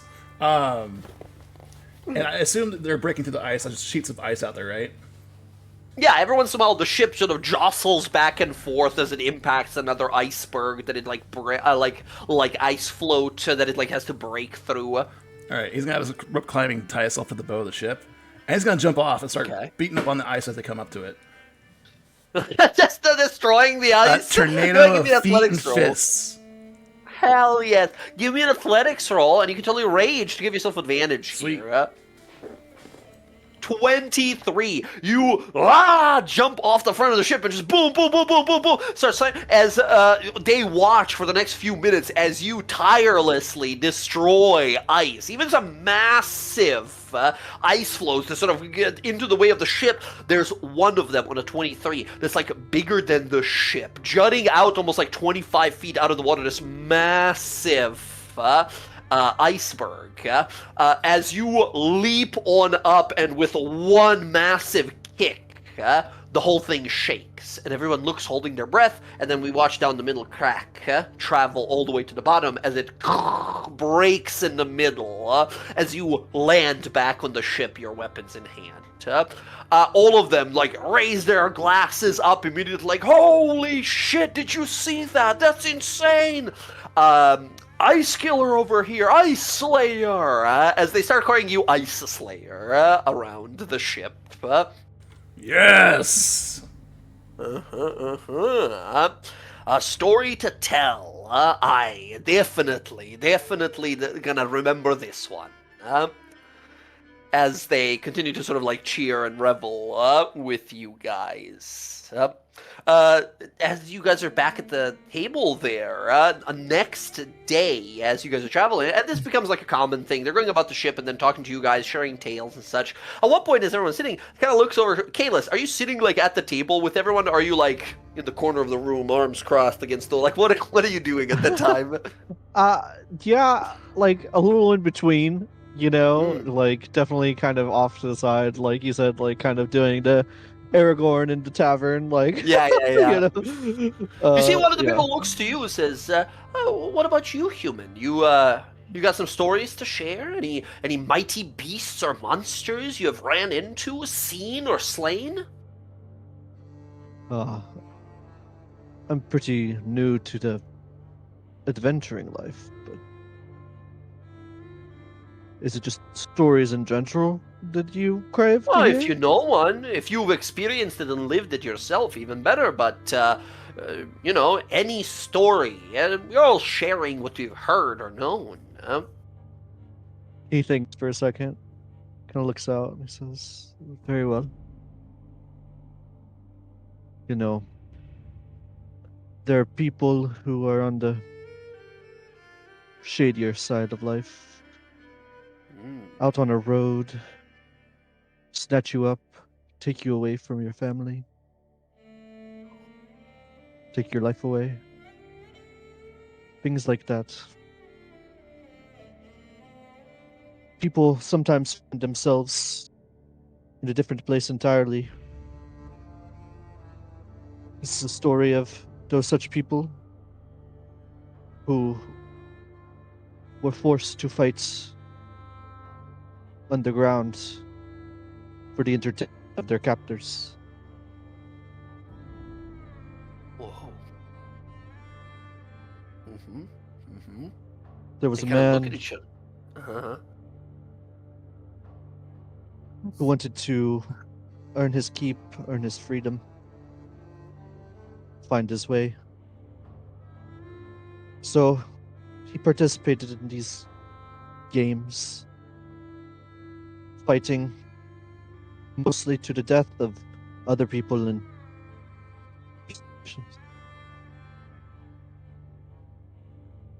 the people running the ring were ruthless, though.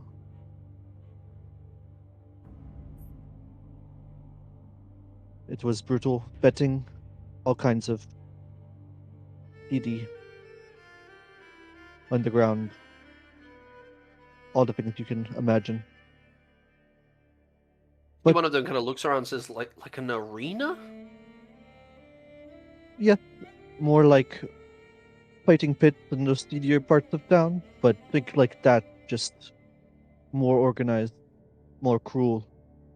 You To see the the death. younger guy says, to the death? To the death. Kind of swallows hard. But let me ask you a question. If it was your life or theirs, would you do it? See, they all kind of looked at the younger guy and kind of says, I think everyone wants to live. I think everyone would fight as hard as they can to win, to survive, to live, right? So, imagine yourself in that arena, just like this fellow found himself, going through hell, fighting, winning. And then one day, the organizers, the guards, don't really like the fact that you have so much spirit, so they decide to break it. They put in your brother, someone close to you, your best friend. What do you do then? See them all kind of look at each other. You see the younger guy kind of again says, I have an older sister. If it was my life or hers, I think I'd let her win. I don't know. Can't even think like that. Maybe I'd want to win, and I don't think there's a right answer. There's not when it's a matter of life and death. And two wills to live, who's strongest? So the man who is in there, when faced in these great odds, he killed his friends.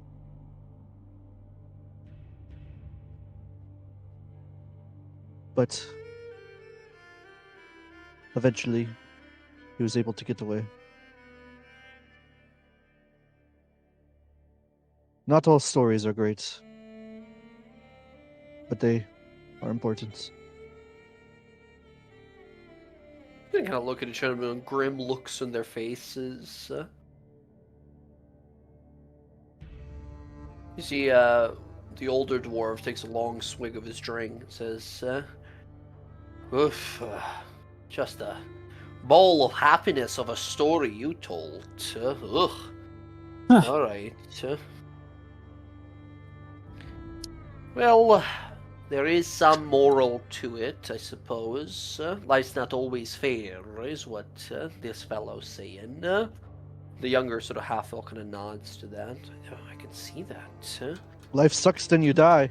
And then he kind of Life raises sucks his and cup. then you die. Yeah.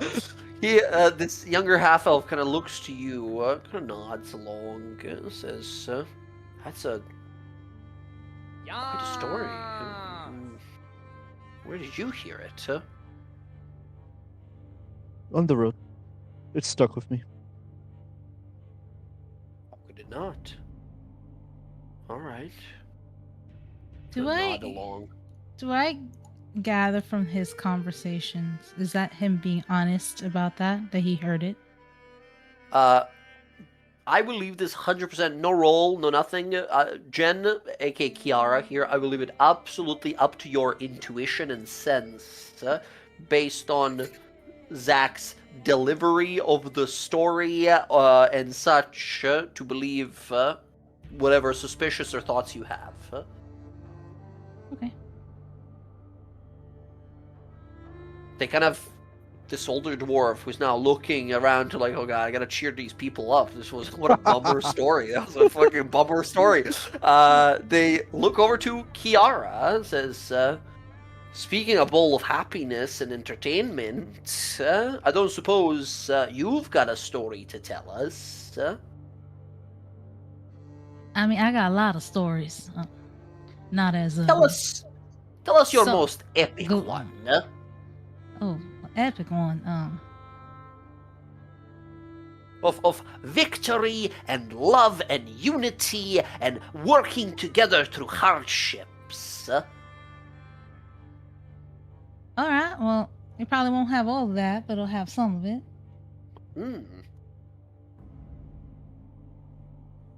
She'll tell a story. She won't mention it, but it's gonna be about her mom and her dad. What is the story? There was this man who went to Marquette, which is a beautiful city, where they're surrounded by sand and stone. The city is filled with lights and wonder and so many different people that come and go. He found this woman who was looking for safety, running from something. She was not very keen on what it was. She was very secretive about it. She was beautiful. She'll do a minor illusion to like kind of make an image of her mother, maybe change it a little bit. Hell yeah. Oh. If you want to share that art as well, you can, Jen. Oh in the yeah, art yeah. chat. Air leans up a little bit. Is she single? Well, now she is, yeah. How old is she? She's older, like in her 60s. Oh, I mean, you're kind of dead, so I think. How old are you? Are you older than that? So the bunch of these guys look at you like, what? What? Sorry? What did she say? God. Yeah, she likes to say I'm dead inside because I don't have a good sense of humor. And I give her that look of like, say that again. Right. You must be from the Empire. All just dry sense of humor, all of them. Oh, the terribly dry sense of humor that I have. Right. For a second, I was terrified beyond myself. Oof, good thing. Yeah. No. They look back to you, Kiara, like, oh, right, the story. Sorry, go ahead. Well, this man, he felt horrible that she was all alone in the city, and so he took under his wing. And in time, he eventually didn't want to stay in the city anymore. There was a lot of drama in Marquette. There's a lot of people, politicians, who all really had a thing for her, but he started to get an attachment. So he took her away. And in that time together, traveling to wherever they decided eventually to call their home, they had a lot of adventures together. Learned about each other, eventually fell in love, and then went on to have many kids together. Oh, their kids are amazing. All have You hear one different guy in the talents. back. You hear one in the guy in the back just like, like starts tearing up at the story. That's not the worst part. They had a wonderful life together. They had 6 amazing children. Actually 7, including the one that's talking to you right now about the story. But he died trying to save one of his children. And now that woman is just alone in a swamp with her children, missing him every day. But You see the young half-elf man says, how did the hero of the story, how did he die? Well, Marcel, who is strong than ever, but he's kind of arrogant. Always thinks he could do everything, but he is the oldest, so it makes sense. He got As again, you himself in can a. you can make an image with your minor illusion if you want to show that one as well. Oh yeah, Omar.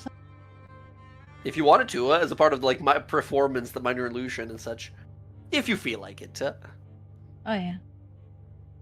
Mhm. Well, he got ahead of himself, and there's these shadow creepers in the swamp. They're kind of dangerous. Their bite can kill you. Sounds awful. And so, the hero did what heroes do. Got in the way and didn't let his son die.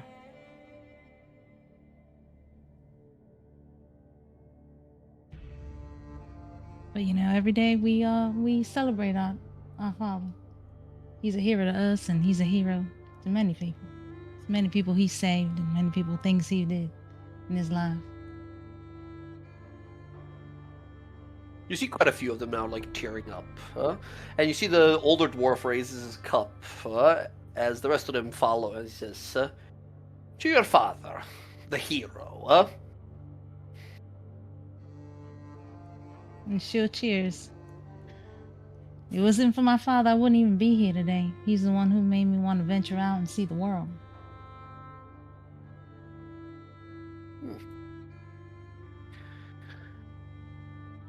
You see, the younger half-elf says, I'm sure your father would be very proud. I'm sure he would too. He probably like all of you. Well, he likes everyone. He is a very friendly guy. They'll kind of laugh along to it and drink. It's a very touching story. Thank you. This was all of you. All of you have great stories to share. Stories to show, some of you.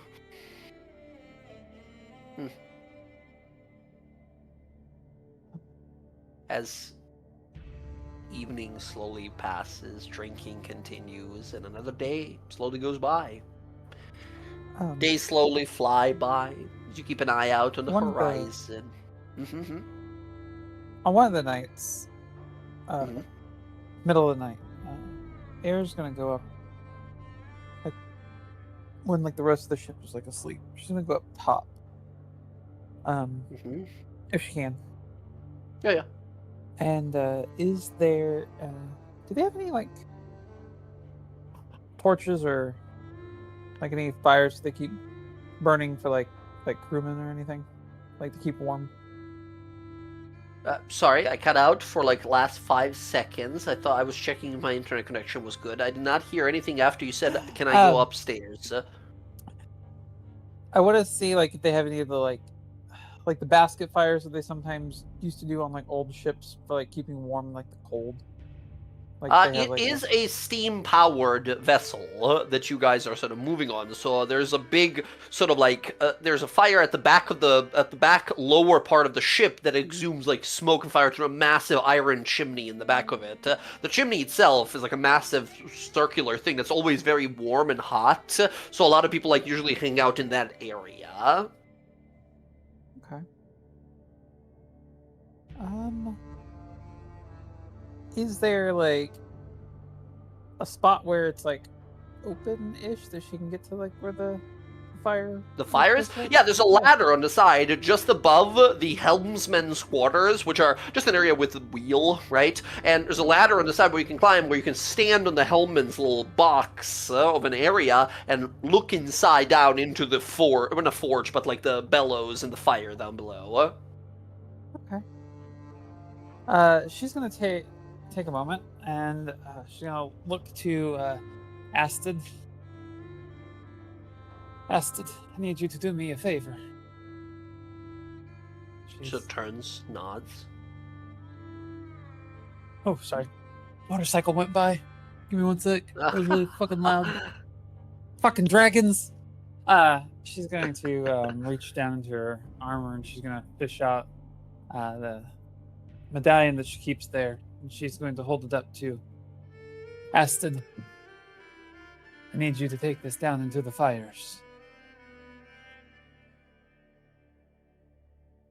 Astrid just nods. takes it, disappears down into the fire. And You feel, yeah, sorry, go ahead. oh no, oh, sorry. Okay.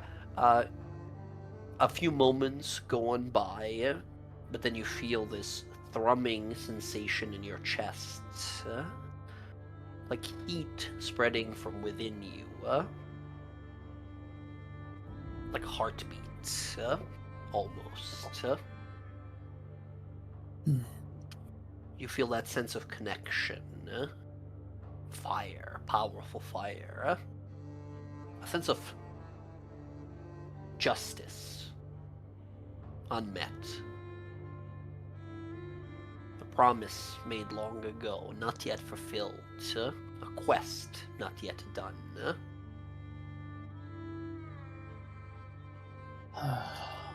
Let's see. I know it has been some time, but I need to know, can you hear me? Is any of this reaching you? You feel warmth. Your skin tingles. Your fingertips feel like they're burning.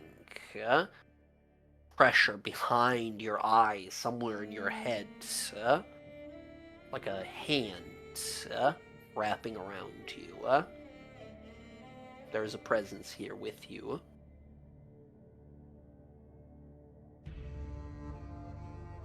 Good. It can still reach you. I need to know if you have any idea where what they took from me was taken. The things that you gave me.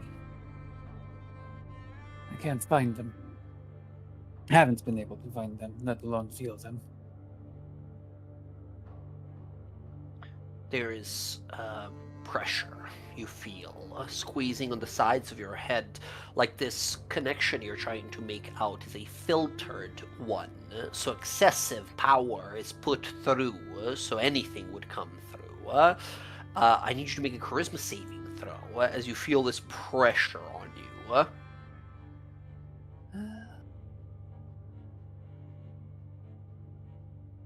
14. 14. Again, we don't need to roll 20s all the time, right? We're level 4. We're doing okay. Yep. Air, you feel insane heat. You feel like your skin is on fire for a moment as cold appears at the very center of you. In your mind, in darkness, you see something through smoke and fire. You see ice, frozen blue solid. Wall of it, and below it, a little shape that begins to appear. There is a item there in the ice. Jess, what is the item you see in the ice?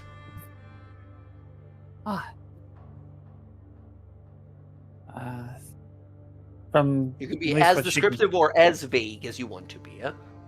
At the moment, it just looks like a handle sticking up out of it. That's all she sees. Like a vague, in like the vague shape of like beyond the ice being too thick.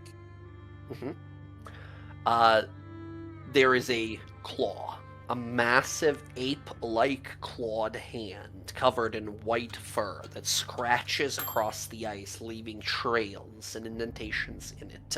A snarl of a beast in the background, as shadows of humanoids, large and ape-like in appearance, move around this handle, frozen, trapped in ice. And then the heat subsides. As you take your hands off, as you realize at some point in this moment of sort of wooziness and daze, you kind of pressed your hand against a metal fucking chimney there. As you take your hand off and realize you've burned your palm somewhat. As the vision subsides moments after. As you see there, sitting on the chimney, unbothered by heat or pressure of it, is your raven companion who just sort of stares at you, head cocked, holding that symbol in one talon. Well, it seems that we are not as powerless as they like to think we are. We were able to reach across and get what we needed.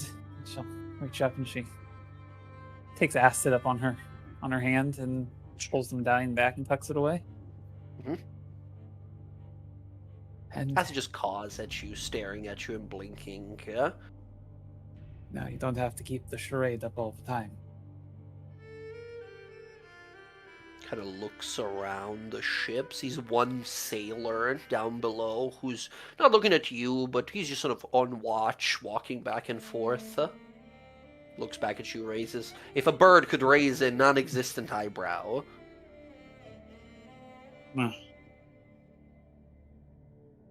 Have it your way. Let's go back. Caws a few times and flies off and starts kind of circling the ship, eventually landing on the prow. As you head on back, a strange sense of purpose. Purpose you've not had for a very long time. Beginnings. Beginnings at the end. Sneak back in past Cleo. Yeah. In your giant heavy armor and amazing dexterity, for sure. Yeah. Thunk, thunk, thunk, thunk, thunk. You hear tank threads going down the stairs. All right. As as you sort of walk on back and sit down to sort of meditate and rest for the night, the day passes by. DM. Is there anything else you guys wanted to do while on the ship? Yes. Mm-hmm. So, at some points, because Cleo only needs 4 hours of like non-movement Right. and action, so she has 4 hours to herself, where everyone else is kind of asleep. Middle of the night. It's like 4 a.m. I think Kiara's story and everyone telling stories about who they are and where they came from kind of gets to her, Mm-hmm. as she is sitting in the mess hall area of the ship, kind of just by herself under candlelight. She has her 2 books that she acquired: the History of Exandria on one side, and the cosmological map of the multiverse at the other. Mm-hmm. Mm-hmm. And she just has them spread out, and she's just kind of like, almost in like a silent kind of prayer, just says, "Barry, if you can aid me now. Who am I? Where do I come from?"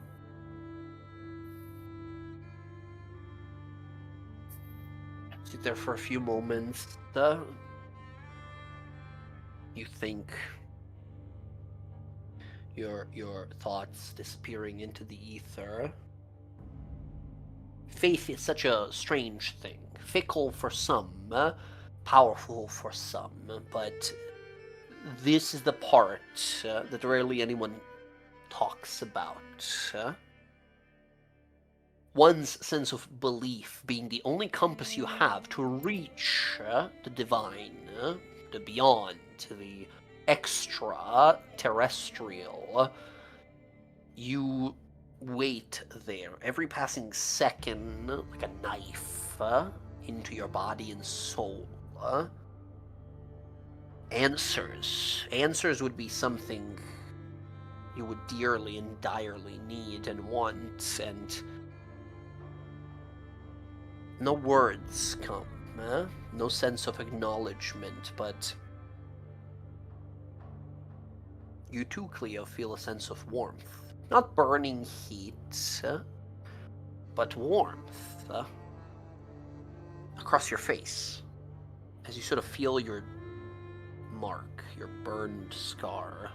It feels warm to the touch, like there's a hand there even now. But the divine has always been said to be up for discussion and theoretical and philosophical. As Cleo feels that warmth on her face, it doesn't feel like a hand pushing you down. It feels like a gentle touch. Again, no words, but based on that alone, does Cleo have any epiphanies or thoughts or anything at all? I think when she asks who she is and the mark on her face, the handprint, the outline, the fact that it's almost resonating to her response, to Lawbear giving her a hint that her mark is tied, is who she will help her find out who she is. And something else she also kind of ponders too, as she's like looking over the map of the history of Exandria. I assume there's like a world map in there, kind of. Yeah, yeah. And she's kind of like scanning because during Air's story about Vasselheim, the oldest civilization in the world, the oldest temples, she kind of like, her hand begins to like guide towards that location of Exandria. Maybe they have answers. And then she'll just wait for the rest of the crew to awaken. Very well. I want to do something if you're cool with it. Will, Go right ahead. like as you're sitting there like praying and you're asking that question and everything, and it's, it's morning when everybody's kind of like waking up, so not everybody's like armored up or something, and like seeing you in that like deep sense of thought and pondering, and maybe having heard you ask that question since you're just in the mess hall. Yeah. Like Air kind of like creeps up behind her, like leans over her while she's like pondering and thinking, and like gets down by her ear. My child, your name is Theodora. You were once a great priestess.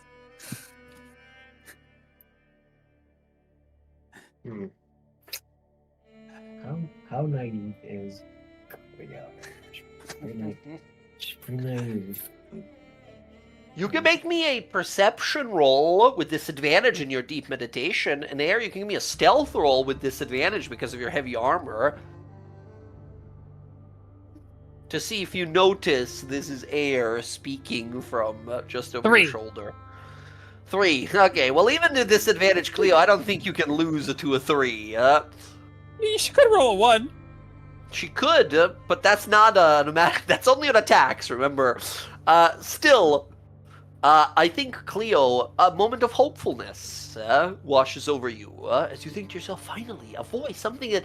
And then you hear something just past over your shoulder where the voice came from. It almost came from above. Well, not above exactly, but like above and behind you.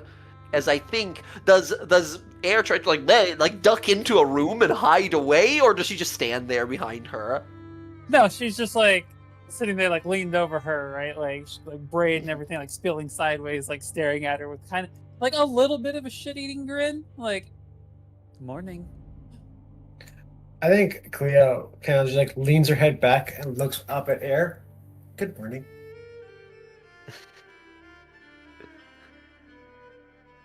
Early morning for you, I see.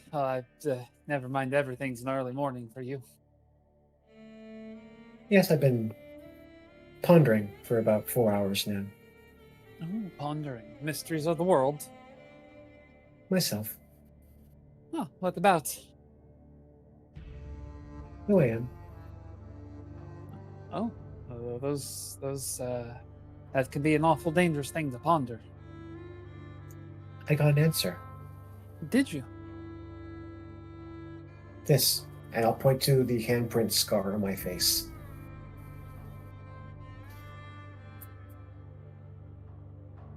No offense, but that's a pretty nondescript answer.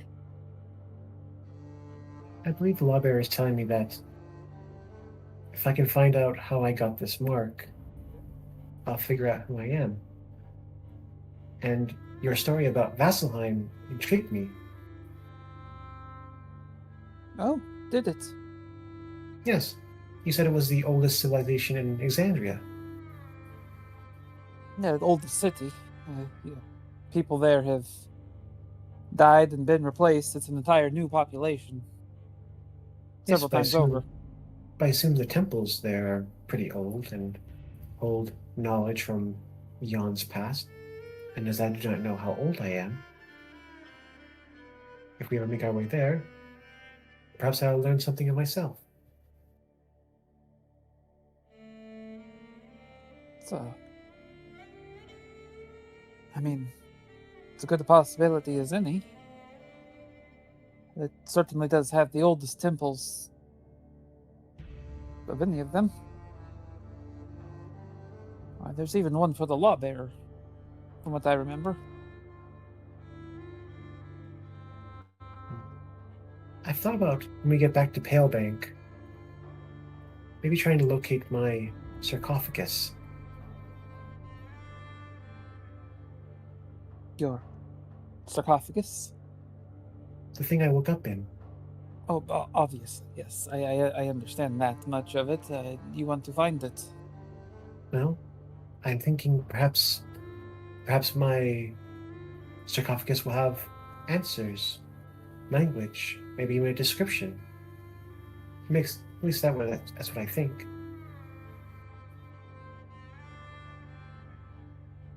Well, it's as good a start as any, I suppose.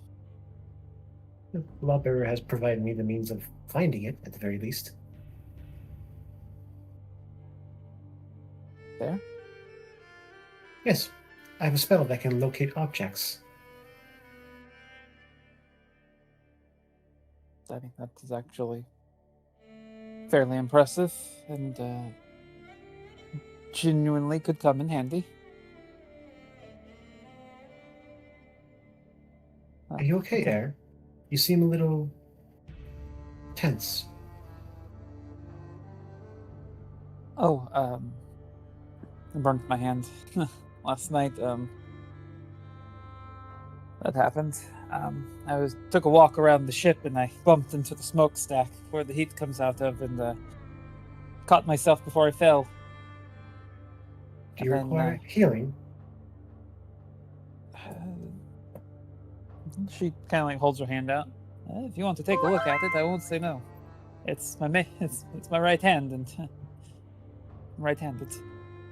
Yep, I'll examine her hand. You just see, yeah, you see that like red, heavily red tint to the skin. No like burned flesh or skin off or anything. It just looks like really like dark red in places.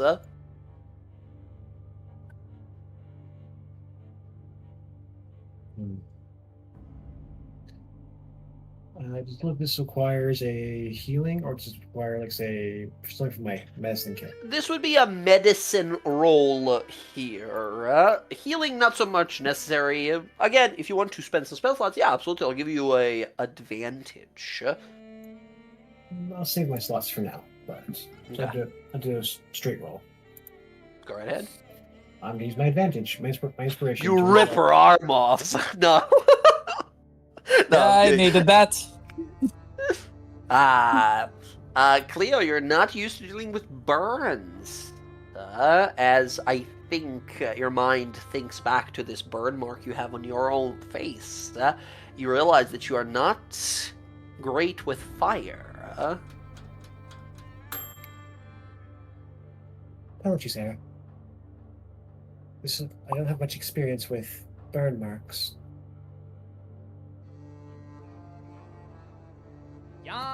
Little ironic, but I appreciate the effort. She takes it back, ironic? and you say you don't have experience with burn marks, but yes, Air kind of just does that silent gesture towards her, like, You kind of look at a reflection of like a cup that's standing in front of it. It's like half full of water, and you see your face in it. Oh, my face, you mean? yes, I'm just making a joke, light of the situation. I don't know if this is a burn mark, so that's why I'm saying I don't have much experience with burns. certainly looks like a burn mark. It's got the same sort of, like the way the skin pulls when it is burnt.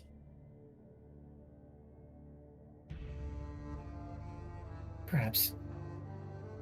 Apologies. Perhaps. Oh no, you don't have to apologize. And yeah, you're right though. I am a little tense. I had a vision last night. Oh? I was shown a place of something that I am to retrieve. Something that went missing a long time ago. Hmm.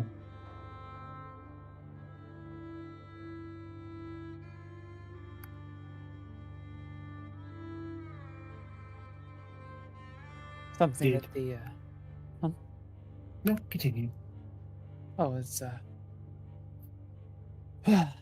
something that was requested for the matron's temple. Whenever I can get it to it. So Nahal spoke to you? No, Nahal didn't. Nahal has not spoken to me in some time, but Then then the betrayer spoke to you.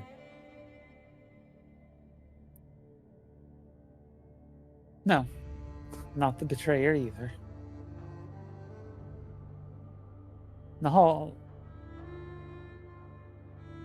is the god that I choose to speak to, that I think represents death more than the matron, who I have devoted my life to. Then she is the one who talked to you. It is a very tenuous relationship at best. But the one that I work with. What did she show you? The resting place of a weapon.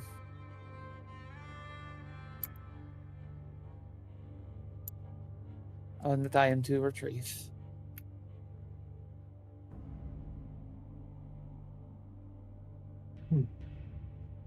Well, if you require my aid, I can help you locate it.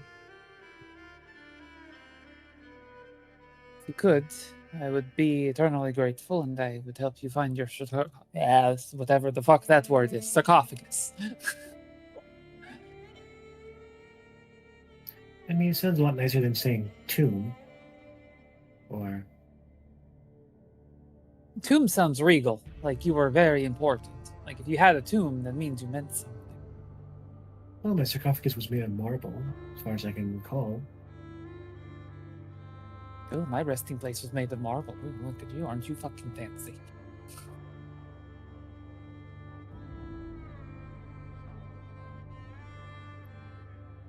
Have I upset you?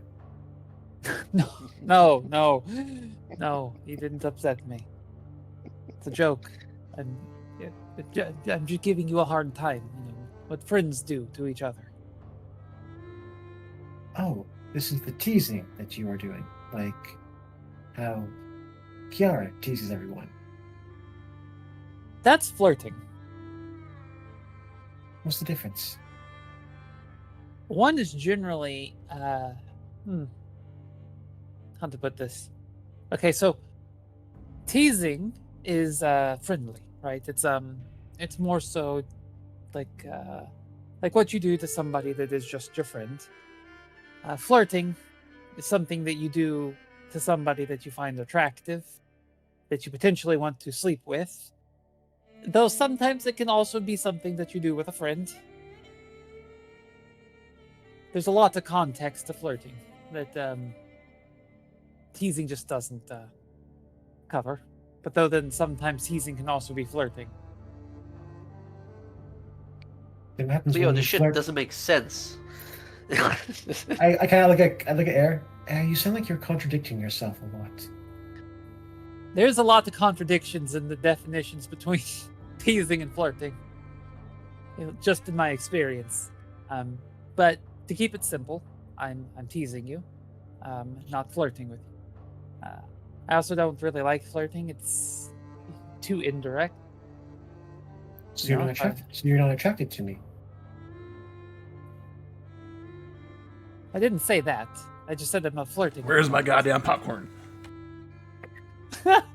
So you. See, like you a are random attracted to guard me? walks in and hears this happening, looks around, and just backs out of the room. Well, I mean, you do have a certain bit of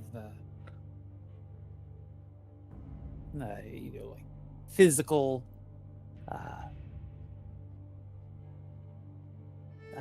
traits that I find to be, nice. So, yes, you do. You have hear the at this good- point the rest of the ship starting to like wake up, and some people are starting to make their way this way. She talks very quickly now. She's like, "You're tall. You're strong. You have a good personality. You're funny. You're innocent, smart a little bit. You got the good qualities that are important." I see. Thank you. You're welcome. Excellent. As the rest of the That's party, it. That's all I get. as the rest of the party starts walking in the air, you're like, "What the fuck? Where's mine?" As the rest of you start sort of waking up that morning, you hear a whistle from above as the captain announces, "Prepare your things, prepare your luggage. We'll be making port in Palebank Village in less than an hour." Early morning arrival. The weather looks snowy, but not windy. Prepare for arrival. Prepare for arrival. Calling out from above. As the rest of you realize, we made it. We've made it back to Palebank Village. As all of you gather your things and such, Kiara, you are having a hard time waking up. A dream follows you again. Snow covering over rooftops, and a massive roar up in the clouds above. As the same time, Kiara, as you begin to wake up from this repeated dream/nightmare, you guys begin to hear some bells ringing at the top of the ship here, alerting people to danger. As all of you begin to rush to the top of the deck and wake up here, as Kiara, you awaken and look out the window. Off in the distance, you see a blast of ice and snow emerge from the village upwards, covering one of the houses in rime and frost. As you see these glass like, what the hell? What is going on in there? You guys see a massive creature leap onto one of the buildings. Vaguely humanoid form with these ape-like, gorilla-like, massive elongated arms covered in white fur and massive teeth. It rips a chimney off of a house and throws it through another home. As you see a group of guards running around as the ship slows down at the port here. Cleo and Air immediately looking over like, we've seen those before. Oh shit. Yetis. As you see a group of Yetis that are currently rampaging through the village here, as the guards are running around and try to subdue them and kill them. As you guys begin to move off, Kiara, still feeling that strange, like, headache from waking up here, seeing the ice blasting across the village, it can't be a coincidence here. As all of you exit, you hear a scream off to the side the moment the gangplank is down. As you guys are descending the gangplank, you look on to the south of you, and Cleo, you see a familiar face. You see one of the members of the sort of what's it called?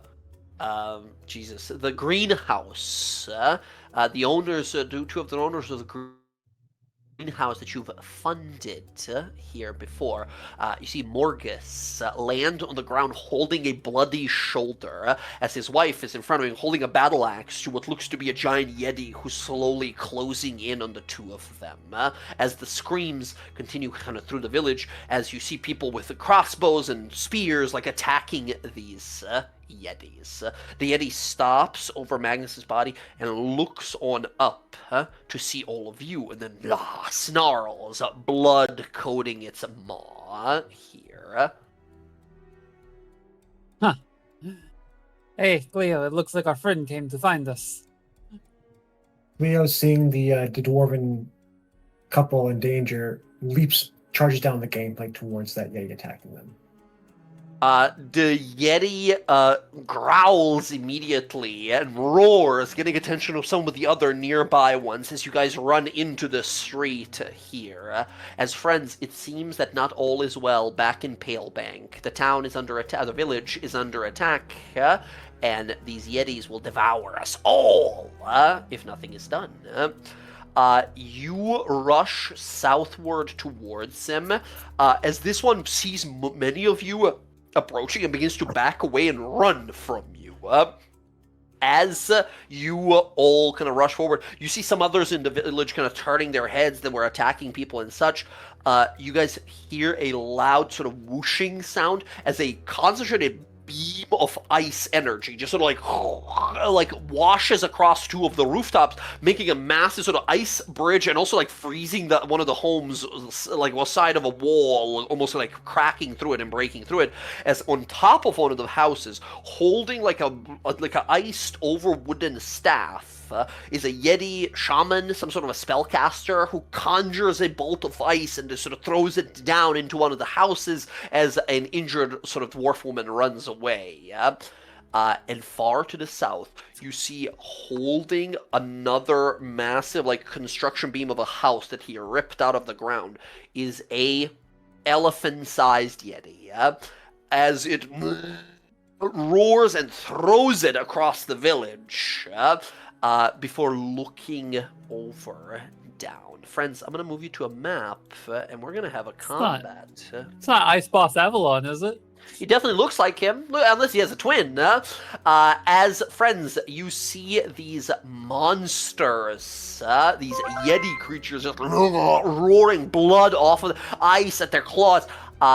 This is the shaman I mentioned on one of the homes here, tossing some ice spells down, and all the way at the bottom, huge, monstrously sized, like 17, 18 foot tall, roaring out a name that you guys have heard before, Aaron Cleo, at least from your session zero, Ice Boss Avalon, who looks around, sees you all arriving, and then snarls and turns around and full-on like Hulk jumps 40 feet forward and into the air to the edge of the village. As you see some of the other ones grabbing stuff out of the people's homes, mostly food it looks like, and some of them grabbing dead bodies as well as alive people and running off with them south, like out of the village, kind of kidnapping people by the looks of it.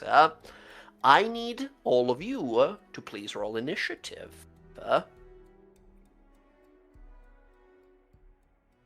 As we have a fight against a bunch of yetis. When Ice Boss Avalon runs away, can I yell out at him? Yeah, absolutely. So, seeing him like turn and jump away, like air screams at the top of her lungs as loud as she can. What's the matter? I thought you came to hunt us down. Is the great Ice Boss running in cowardice? He jumps away. He doesn't seem to respond, as last time as well, you're like, I don't know if he understands me. I don't think, you're not sure, but you think yetis don't speak. They might speak their like yeti language or yeti like grunts and stuff like that, but it doesn't seem to like respond or like turn back to look at you with understanding in its eyes. Karnak will roar in a challenge. I had comprehend languages Just, when roar he at ran him. away.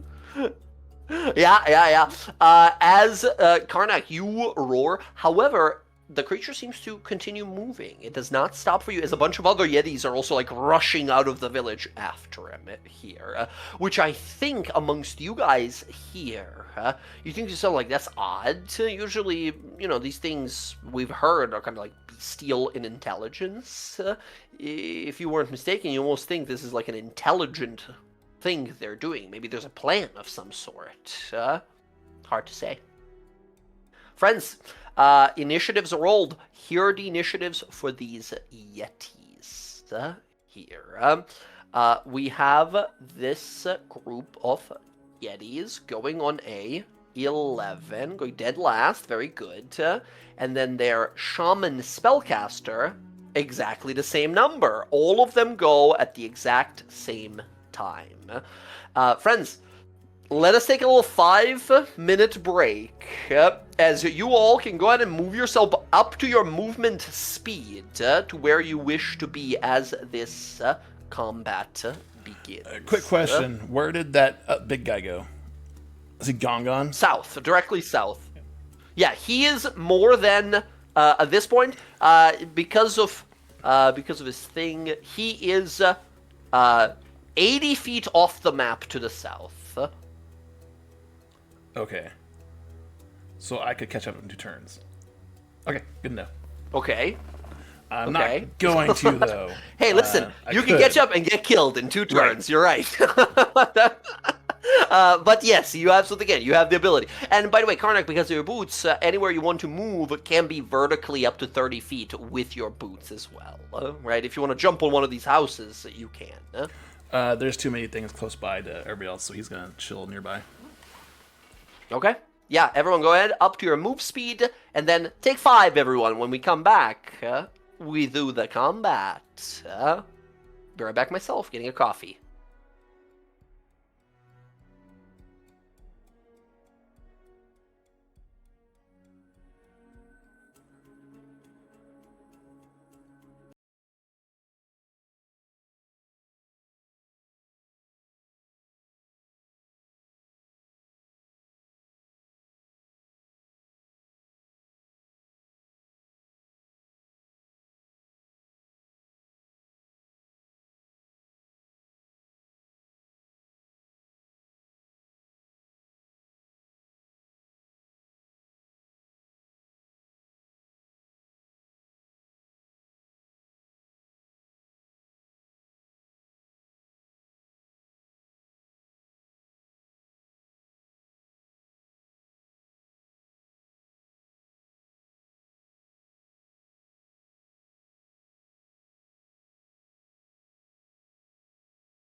My fist. Well, friends, it is time for action. It is time to survive, to fight, to kill, to do whatever we have to. Do not get eaten by a bunch of Wendigo-style monstrosities from the icy wastelands of the Great Wildlands. Gang, is everyone moved to a position they wanted to start? Pardon. Hiccup. All good here. I believe we've all sort of moved in positions. It's time to do this. As the town around you is engulfed in the sounds of battle roars and bestial shrieks, you all find yourselves arriving from the port just to the north of here, where you see a few more of these monstrous yetis escaping further south. As the combat begins, Kalis, you start us off. Okay, let's go. Yeah, we're going to. Kalis, this thing roars in your face, and you can smell 4 different kinds of rot coming from the back of its throat. Amazing. Slobber landing all around you in the snow as it roars, these massive Gross. curved horns coated in blood, as its mouth clicks open 2 or 3 times, almost extending its jaw larger and larger than it should be, as it gives you this friendly look. These are different than I thought they would be. Yeah. It's not a great sight. It's horrifying, actually. We're going. Rook's gonna help, and we're gonna take a boom blade swing at this guy. Here we go. Boom. 25. Boom! hits. Definitely hits. That is 22 points of damage. That's one away from maximum, my friend. Very nice. And then, Massive stab to the gut. It takes it to the gut here as you twist the blade, and then you look up. The creature roars in pain, but then looks back down at you. It's not even bloodied yet. Oh fuck. Okay. I'm going to use my nick attack. Here we go. Dagger. Here it comes. It's 11 to hit because of the. That's yeah, 11 because of the vex of the first attack. 11 misses. That's fine. They are So pretty much he's- naked. They are just beast men running at you, but 11 is still a miss.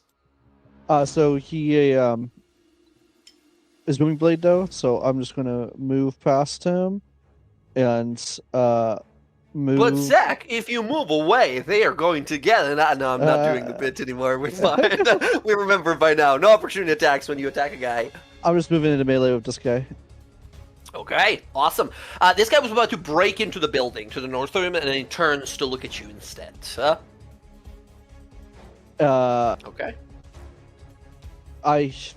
That better be your turn. Well, you have a bonus action still. I have a bonus action, but I'm like trying to think. I don't know what you can do with it right now. The buildings are about 20 feet up.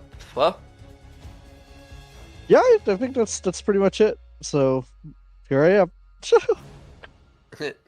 Yep, that's me. You're probably wondering, Kiara, it is now your turn.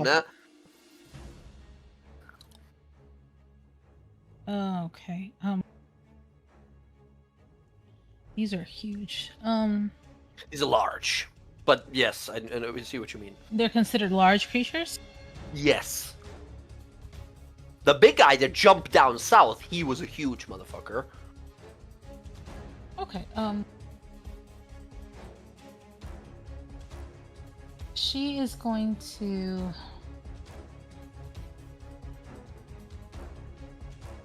she doesn't want to do this, but she's going to do it anyway. She's going to cast Dissonant Whispers. Ooh, on which one? The one back here. That is, she's going to move first. You gotta see him to cast, I believe. She's gonna cast Dissonant Whispers on it so it can go further away, giving us more time to deal with the 2 that are here. Super clever, super clever. Okay, that's a wisdom save, I believe. Or int. I think it's... Give it a click. Nice. Upcast or first level? Extra D. Doesn't. Yeah. Okay. I'll do level 2. Level 2, here's the wisdom. 11 fails. 4d6 damage, and he immediately takes a reaction to dash his movement of 40 Oh, feet. I did the wrong so thing. he moves. It's at 46, right? Yeah, sorry. 4d6, not 64. It'll be. Oh, wait. That's 66. We'll exclude the last 2 dice. Okay. Right? So -3 to that. 18 points of damage. Big damage. 18 points of damage, and he moves immediately 40 feet away. He moves off the edge of the map additional 25 feet as he just freaks out as he was like fully sprinting towards you. What is this? Do you like a high-pitched scream at him, or is this like an image in his mind that makes him stop and run? How do you cause a deadly enemy to just run in fear? She's going to yell out to him like a high-pitched scream. Mm-hmm. But it's gonna be like a kind of like a yodel scream to try to freak him out. Yodeling. As he fucking, what the fuck, and turns around and runs back. Yeah, and then she will give a bardic inspiration to Karnak. Karnak, Bardic for you. And that's Okay. her turn. That's her turn. Nicely done. Kiara, you hear a noise, and you see 2 more Yetis over here coming going for you. And they are not going teeth first to kill, they're going hands first, but not to claw, but to grab instead. As you see some other people getting grabbed and carried off by these Yetis. Oh, shit. Okay. That's my Karnak, move. it is your turn. I see them getting ready to grab Kiara, yeah? Mhm. All right. Yep. There's one more, but he ran off the map to the left. Okay. It'll be a while before he's back. Karnak's going to move up Oh, yeah. in front of Kiara, 15 feet. You still got 25 left. He's going to There's cast... a choke point here that they are going through. Right. He's going to go ahead and cast on himself False Life. False life. I will say you could have, again, casted this when you heard there was trouble as the party was going in. Again, I don't see a reason for you to ever, because you need a spell slot, right? You don't have the invocation to just do it infinitely. Yep. False So Life no, is sorry. my magic initiate one. Oh. Yeah. Oh wait, question. When we did a long rest on the boat, would I have been able to give a speech to give everyone temp HP? I assume that you do this every morning, so I'll say Yeah. yes. You would have had time to give everyone the temporary. Oh, hit then I would... points. Okay, cool. There we go. Which, Kiara, now at 9, level 4, how many is Oh. that? No, it's still 9. 5 plus 4, right? Right, right. Actually, yes, you guys have been level 4 for a whole session now. Okay, excellent. Karnak, so instead of Right. False Life, He doesn't have to do that. He'll stop. Say, if you need to get me to do something, yell really loud as his muscles start to flex and bulge, and his hands come out like he's gonna grab the Yeti, and he starts to roar as he goes into a rage. Hell yes. Hell yes. And he'll charge the first one. Okay.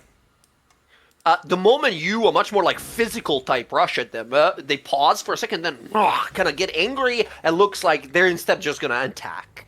As they are not intelligent, but insightful, wise enough to tell that like we're. Uh-oh. I gotta pause. Anybody else? Yep. Yeah, me Uh-oh. too. Pause. Insightful and wise. Okay, there he is. There he is. Help! Nope. Help! Internet is shit. There he is. You paused. Okay, Yeah. I'm back. Okay. I paused that they paused. Is that correct? You paused. Okay, gotcha. They see you're a giant, yoked out motherfucker. They are not gonna try and be grappling you. That you look much stronger than a bard behind you, right? So instead, they get mad and claws come out. Where's my sprite at? There he is. All right. And then Garion flies on over. Looks like these bozos haven't met Karnak and Garion, the dynamic duo. Let's show them what we're made of. Don't you think so, best friend? yeah. And as part of his distraction with the advantage from the sprite, he picks up the sprite and throws it at the Yeti as he makes his attack. Go right ahead. That's an 11, which misses, That's unfortunately. Oh, good. advantage. Advantage, right, from the sprite. That's 25 hits, 9 damage. Boom! Okay. Nick and then attack, Nick yeah? attack. Nick attack! hits as well for 23. Right? Yeah, 23 for 6 more points of damage. Bam, bam. Yeah. Amazing work. Bonus action raged and moved all his movement. Yeah, he's good. Okay. Karnak, you got these guys stuck here. They're gonna try and fight through you and sort of past you. Okay. Karnak, that said, Air, we go to you. You hear, again, Yetis, so I want you guys to imagine violent, bloodthirsty, flesh-eating, also Chewbacca noises in the background, right? So while you're fighting these guys, just in the background as they're throwing icicles at everyone. You fought these guys before. You learned their weakness last time. We did. Air is going to shout out. Did you share that? I'm about to. Not had a turn yet. Yeah. She's going to shout out. They really don't like fire.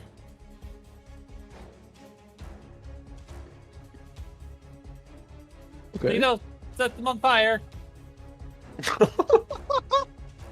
Air is saying while dodging decapitating blows from this giant Yeti is trying to get at her. Right. Yeah, so let's see. What am I gonna do here? Not like you have some fire to use against him. I don't think so. His fucking reactions. Oh, well. Yeah.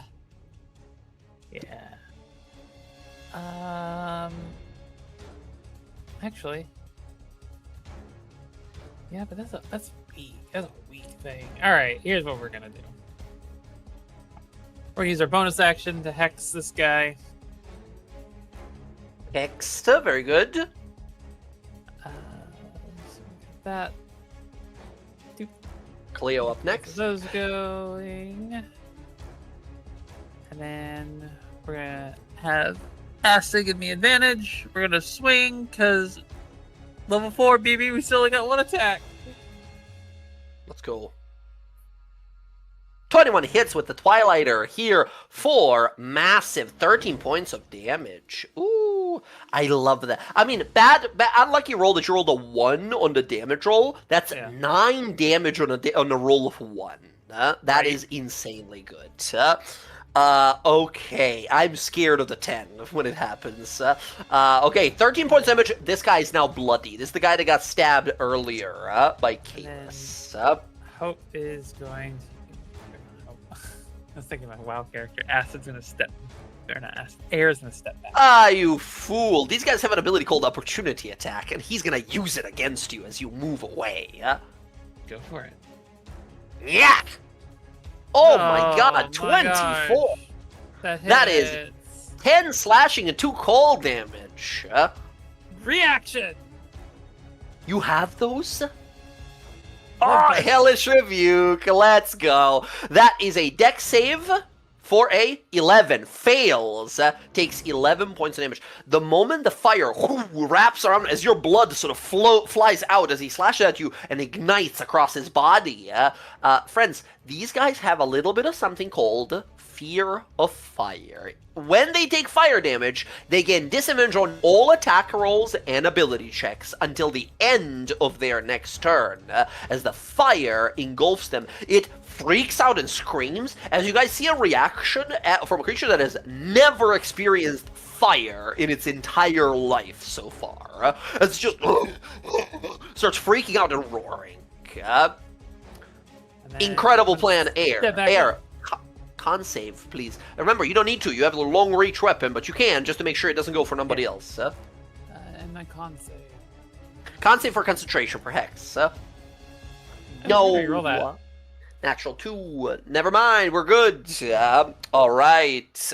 Air, nicely done. I believe that's your turn. Yep. Nicely done. Cleo, you have fought these creatures before. Ruthless, bloodthirsty, bestial in their thinking. There is no negotiating with these creatures. What do you do?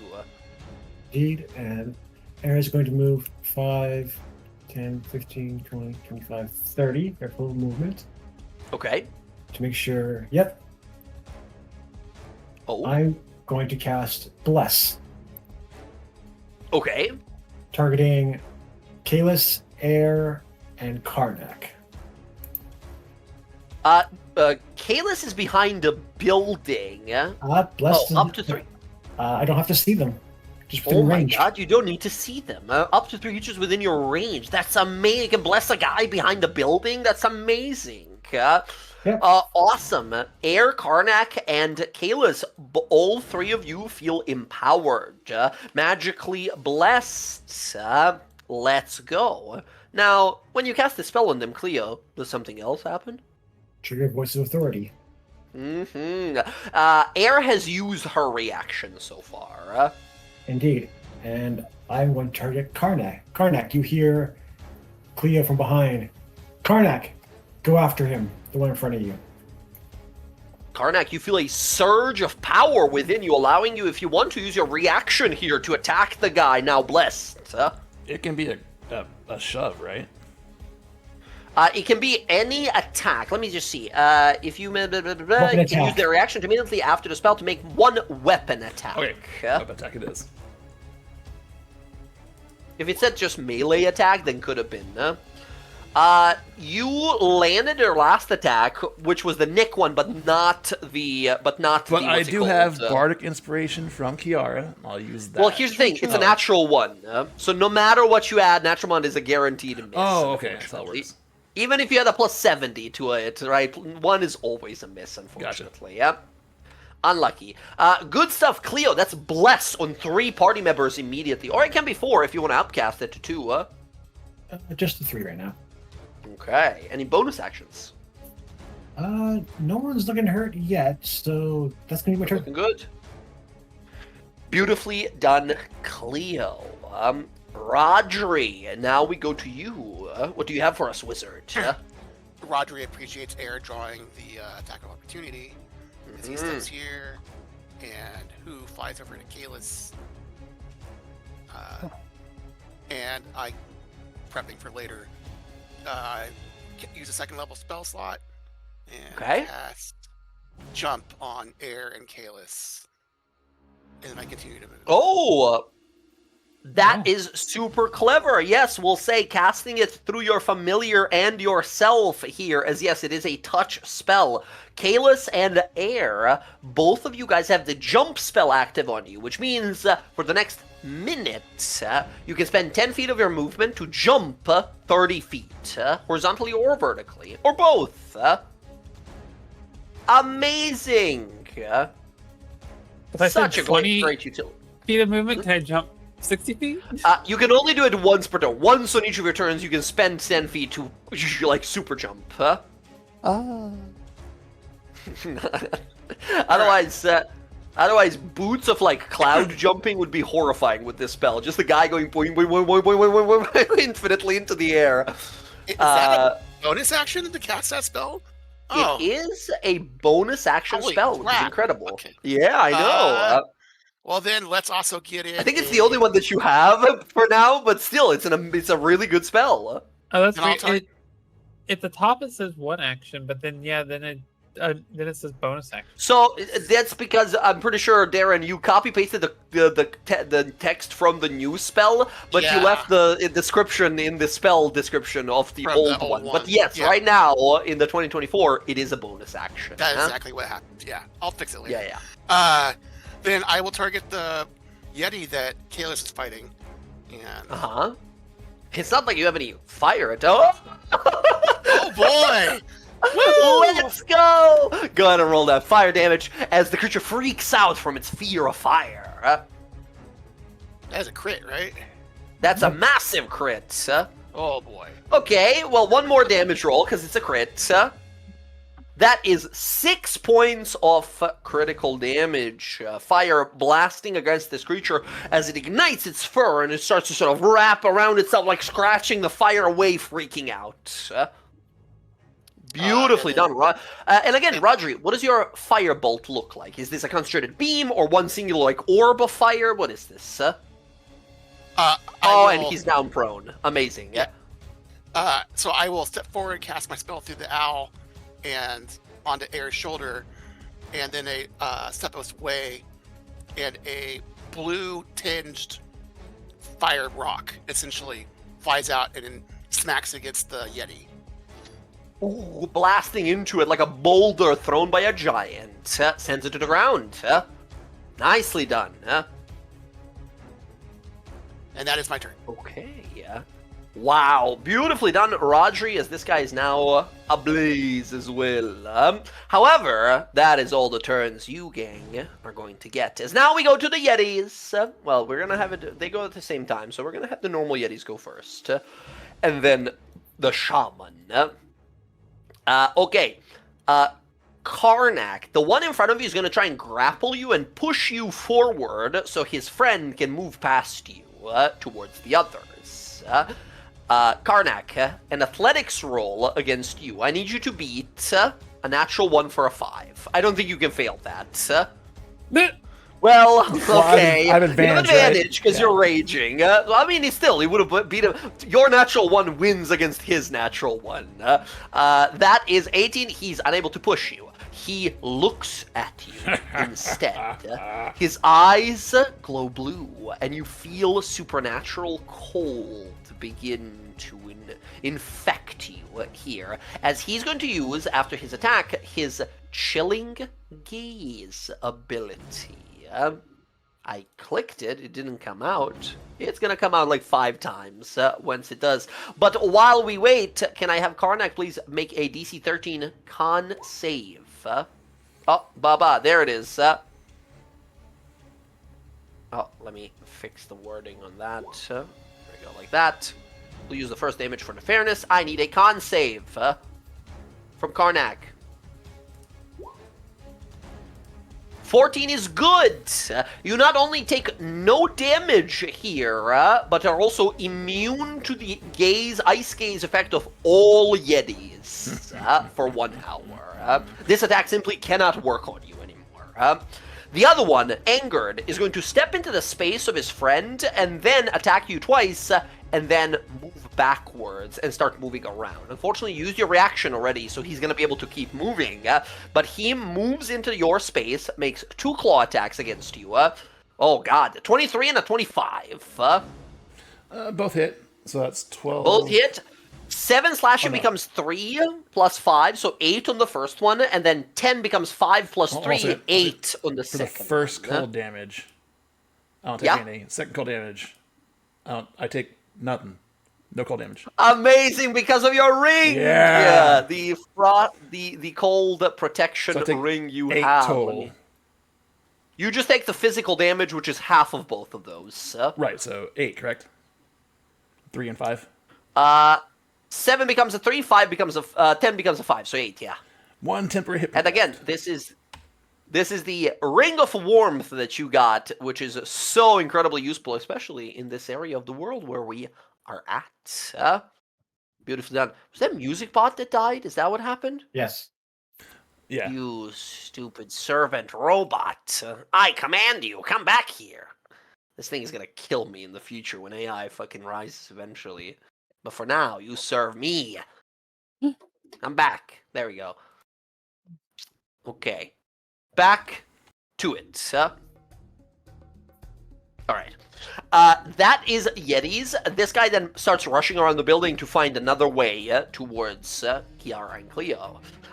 Over here, this guy takes all of his movement to run back to where he was before, and then takes a dash action. Oh, actually, no. He's gonna take his movement up here.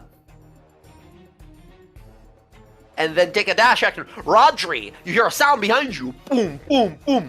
Oh, shit. And you look over and you see a Yeti on all 4s rushing towards you. Dash action, nothing else he can do. Kalis, the guy that was on fire in front of you, stands up, and Air, the one that's in front of you, stands up. Both of them look at you, eyes cold, with powerful frost energy. Kalis and Air, I need both of you guys to give me a con save, or take 5 points of cold damage each of you, and become dazed if you fail. Kalis, you succeed and are fully immune to this effect and take no damage. Air, you succeed, take no damage, Oh, I and forgot I are have immune less. to I need this that. That's effect. amazing. Oh yeah, you have bless right now, but it's overkill. Then they each make one claw attack against each of you. Air for you. Air, that's a 10, which misses. Kalis, that's a 16, which I think misses as well. He's a disadvantage too, right? Oh, 13 Yep. for both. 13 and a 10. Yes, yes. Thank you for reminding me. They are just freaking out as the fire is being kind of pulled off of them. Fencer, excellent. You can riposte if you wish. Yes, that's the plan. Riposte Riposta. with a sneak attack. Here we go. I need to do it. Sorry, with what is the just, sneak attack from? Oh, from Rook Oh. being there. Oh well.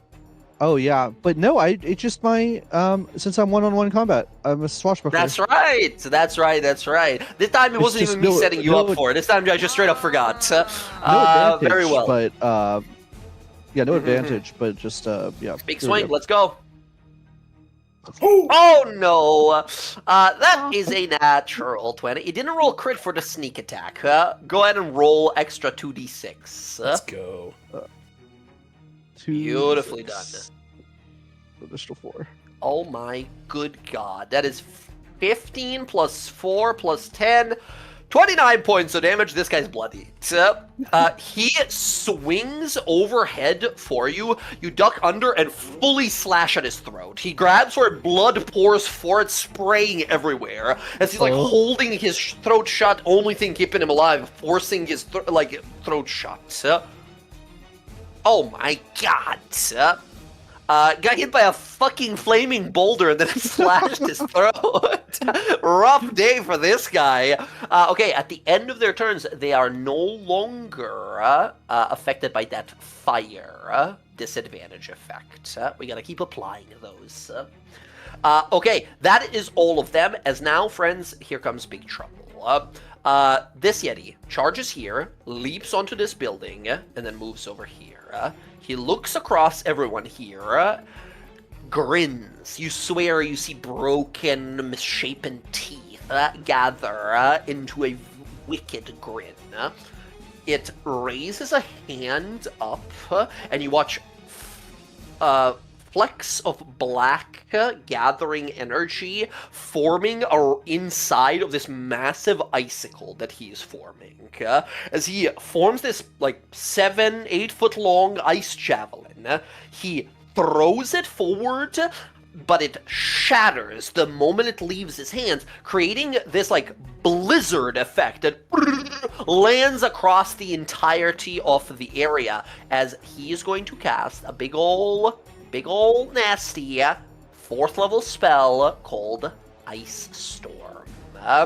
As a massive 20-foot radius area, which I think we're gonna put somewhere over here, is going to, yep, just there. Look at that. That's perfect. We love a big clump. Friends, as this area, this 20-foot radius of ice lands everywhere across the ground in the buildings there, I need to... Can I Each of you debate guys that he get- can't see me?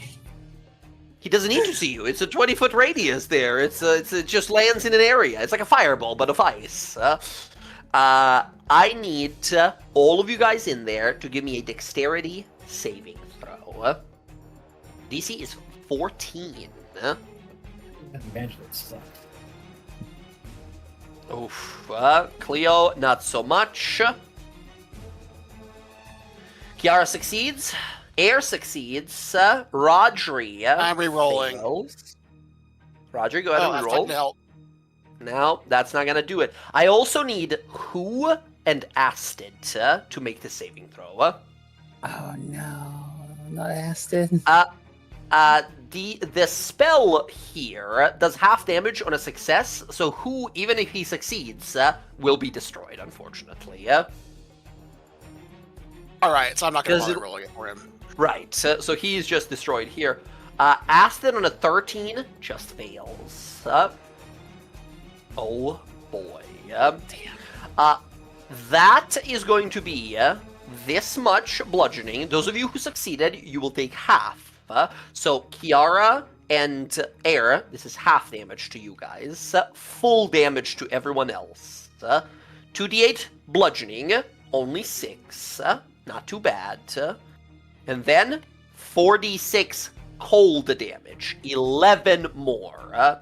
So 3 and 5 to those who succeeded for 8 total, or 17 to those who failed. As this like icicle blizzard just boom, boom, boom, boom, boom, boom, boom, bombards the area. The Yetis. Oh, you Yetis said that both blue and purple fail. Shell shatters. Like a Aha, your barrier shatters here. The Yetis also fail, seemingly taking the bludgeoning, but none of the cold damage as they seem immune. Huh? And I have to make a Constitution saving throw. And you need to make a con save here. You took 17 damage, so DC 10 to concentrate on your Bless. You're good. Bless stays. And Air, thank you for reminding me as well. You succeed as well for Hex. Okay, a giant icicle storm. Friends, I'm gonna leave that right there because that area is now difficult terrain until the end of this guy's next turn. All of you that are in there, move much, much slower. As he just celebrates, sort of waving his hands up in the air. Okay, that is his spell. He is then... bonus action. No, that's it. That's good enough for now. Oh no, sorry. He also gets to use his Chilling Gaze. Who is still not immune? Kiara, you're not immune to the Chilling Gaze. Actually, Kiara or Cleo are not. This is gonna be 1 Kiara, 2 Cleo. Cleo, they are bullying you, my friend. This creature looks to you, its eyes become sparkling blue, and I need you to make another con save or take 7 more cold damage and become dazed.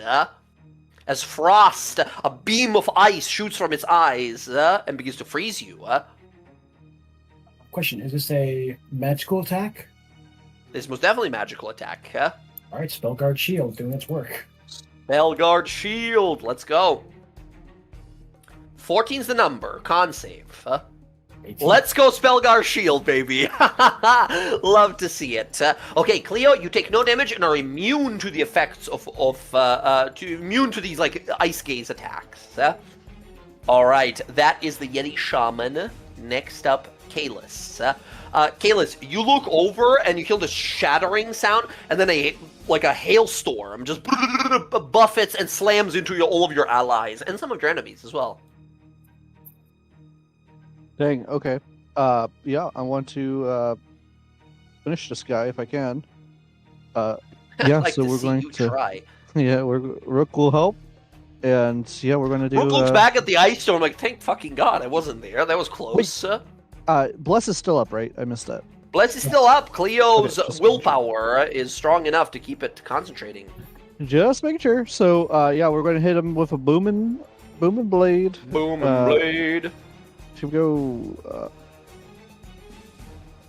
ooh, really low. 13 hits. Oh, it does. Wow. He has nothing on. He's a giant furry man. 14 points of damage. He has 1 hit point remaining. Okay, well, let's see if my dagger attack will put him away. Here we go. I'd like to see you. There it is. Oh, sorry. 3 points of Ignore the damage. sneak. All good, all good. You slash with the first one he grabs, so that one, and also covering his throat at the same time. As with the knife, you just go for the heart as he loses vitality and falls to the ground dead.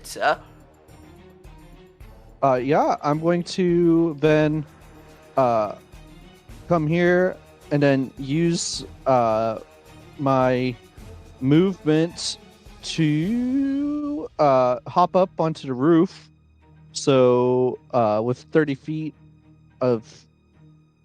So how does the jump spell work? I want to know how far I can So you spend go. 10 feet of your movement, Okay. and then jump 30 feet in any direction.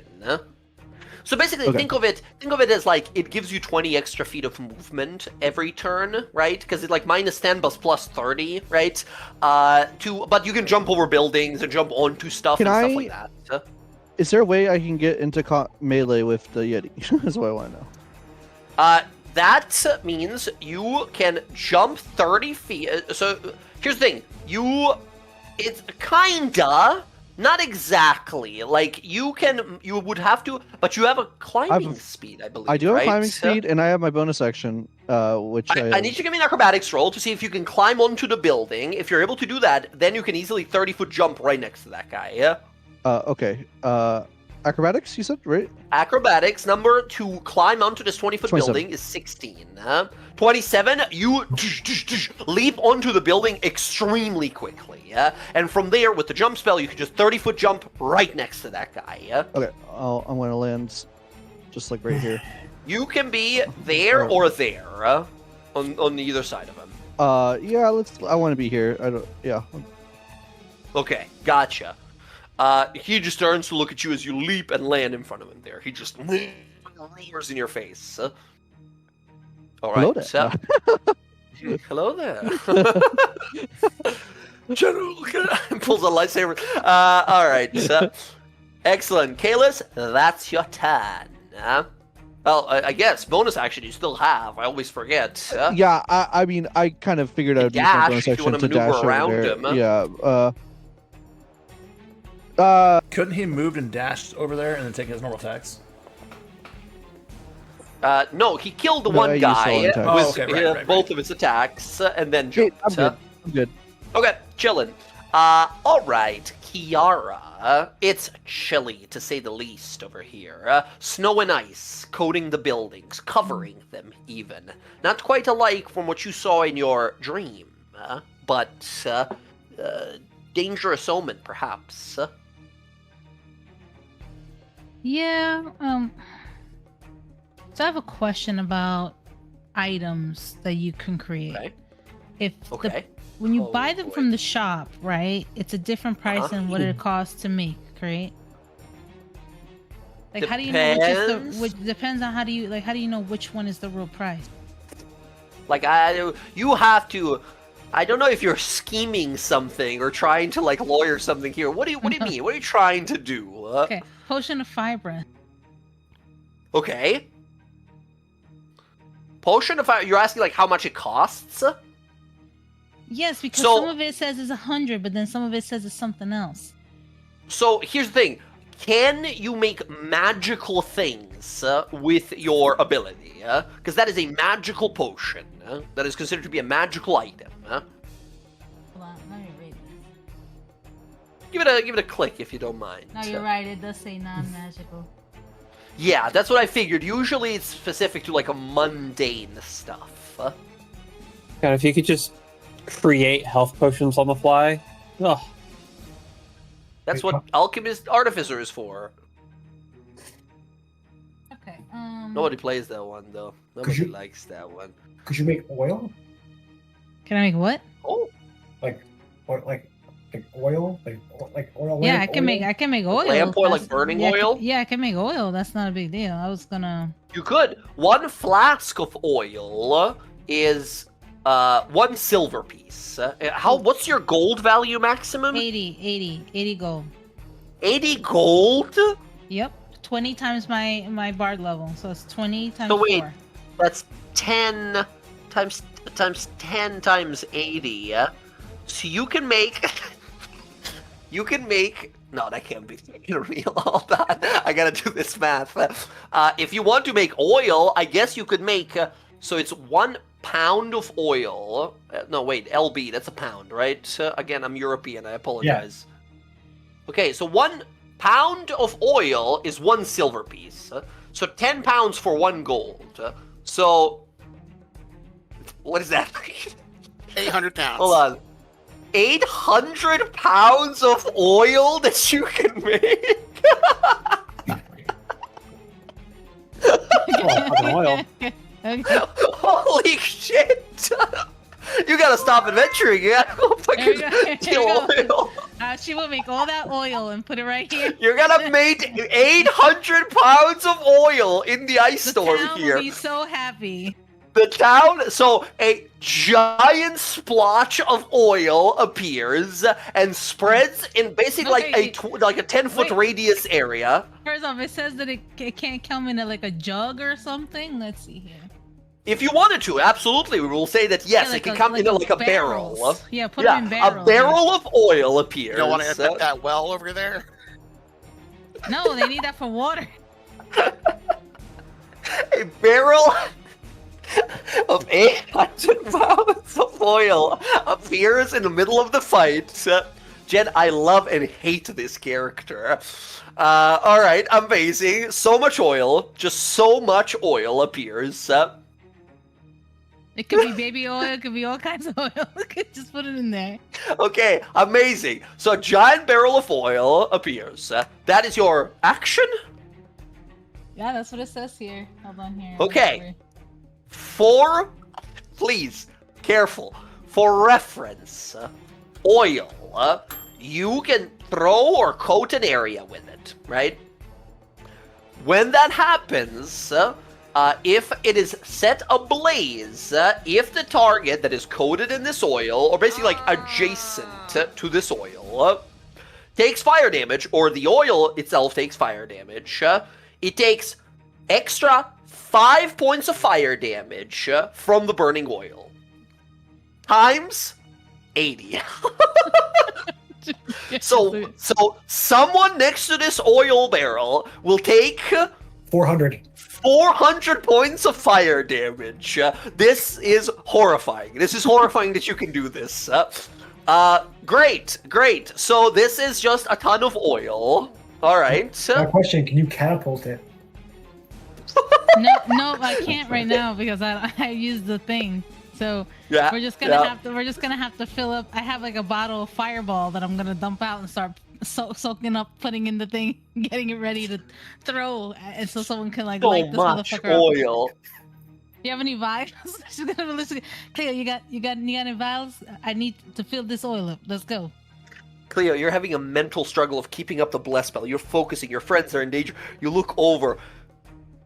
Kiara has an comedically, like cartoonishly oversized barrel of oil next to her out of nowhere. Amazing. Right. Kiara, Sorry, yeah. anything else? Mm-hmm. No. No, that's it. I mean, she's gonna start filling up whatever bottle she got of oil, so she can start throwing that at these guys. Yeah, you can do buckets of it. It's 800 pounds. Yeah, I mean, that's if there's a insane. bucket near. Oh, you know what? Is there a bucket nearby this In the thing well, where people get next wells? to the well. She's Yeah, gonna take absolutely a there bucket. would be. She's gonna take the bucket. She's gonna start filling it up. So how much movement is this? I'll say you can get about 10 pounds of oil in each of these buckets that you like Okay. dip in and grab. Perfect. So she's gonna come here, and then she's gonna come here, and she's gonna wait so she can Oh throw my it at God. this guy, and then she can tell Roger to. Now lay keep him in up. mind, this is difficult terrain. The ice area is difficult terrain, so it might fuck you up. Oh, okay. So you know what? She'll go the other way, where Karnak is. Gotcha. So you fill up a 10-pound bucket of oil, and you start rushing on over this viscousy, slick, sort of sludgy-looking I can liquid. get right here. I can get right here. She's gonna wait for her turn. She's gonna throw oil at this guy. Okay, Next turn. gotcha. Yeah. Gotcha. Keep in mind, first step you take out of to leave the area is difficult terrain, but it'll disappear next turn because the ice area is only there for one turn. Huh? So then, what is that? That's only 5 feet of movement. That'd be 10 to get out of it. 10 to get out of it, right? First step to cost double. Okay, she's gonna come in. She's gonna say, Karnak, I got a lot of oil I'm gonna throw on this guy. Have you got any kind of fire you wanna just light his ass up? All right. And that's gonna be her thing. She's just gonna run back and forth with this, soaking up, getting barrels of oil and throwing it at these yetis. That's all she's Oh gonna my do. god. Good god. Good god. Any We don't bonus got no actions damn for you? fire. No, that's it. You know what? She'll give bonus action to Cleo to help her with whatever she's doing over there, because she was real focused. Bardic? Yep, she'll say, "You got this, Cleo. You got this, Leo. Okay. Be careful with Karnak. the oil. If it blows up, you die." So luckily these Yeti are all morons and have never seen fire or oil in their lives. Nor do they have access to fire, even if they wanted to, right? To do anything about it. It's the safest place to be, honestly. As long as one of your friends doesn't accidentally blow it up. Okay, Karnak, there's a guy circling the building. He's gonna go for a flank. There's a guy in front of you, though. Yeah, the guy in front of me is gonna be dealt with. But Karnak hears Kiara, but he's so focused on like just beating this thing down, and also he doesn't have a match or a torch. He might have a flint and steel maybe somewhere, but he's not thinking about that. Yeah. So we'll go with the throwing the sprite in this guy's face and taking his attacks. Let's do it. Nice. First one is advantage, of course. 11 points of damage. Close to bloodied. Second one, because it's a Vex, though totally hits, 7 points of damage. Now he's bloodied. Tough monsters. Very tough monsters. Okay. And then bonus action, we'll use the Flurry of Blows. Take away a focus point. Let's go. Two First punches. one, kick.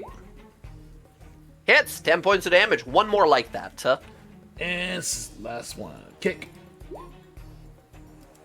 Hits and kills the Yeti. A whirlwind of attacks, slash, kick, punch, slam, all of these bam, bam, bam, bam, bam, pushing him back until he flies back about 10 feet, dead and broken. Sweet. And then, Hell yes. he's taking all his attacks. He's gonna jump up here and engage with Chaos in this one, and keep an eye on the one on the bottom. Make sure he doesn't double back. Very good. He definitely will. He definitely will. And when he turns around and sees his friend dies. All right, Karnak, beautifully done. A lot of damage. Very cool combo. All right, Karnak, that's your turn. It is. They all hit. Air. That's sweet.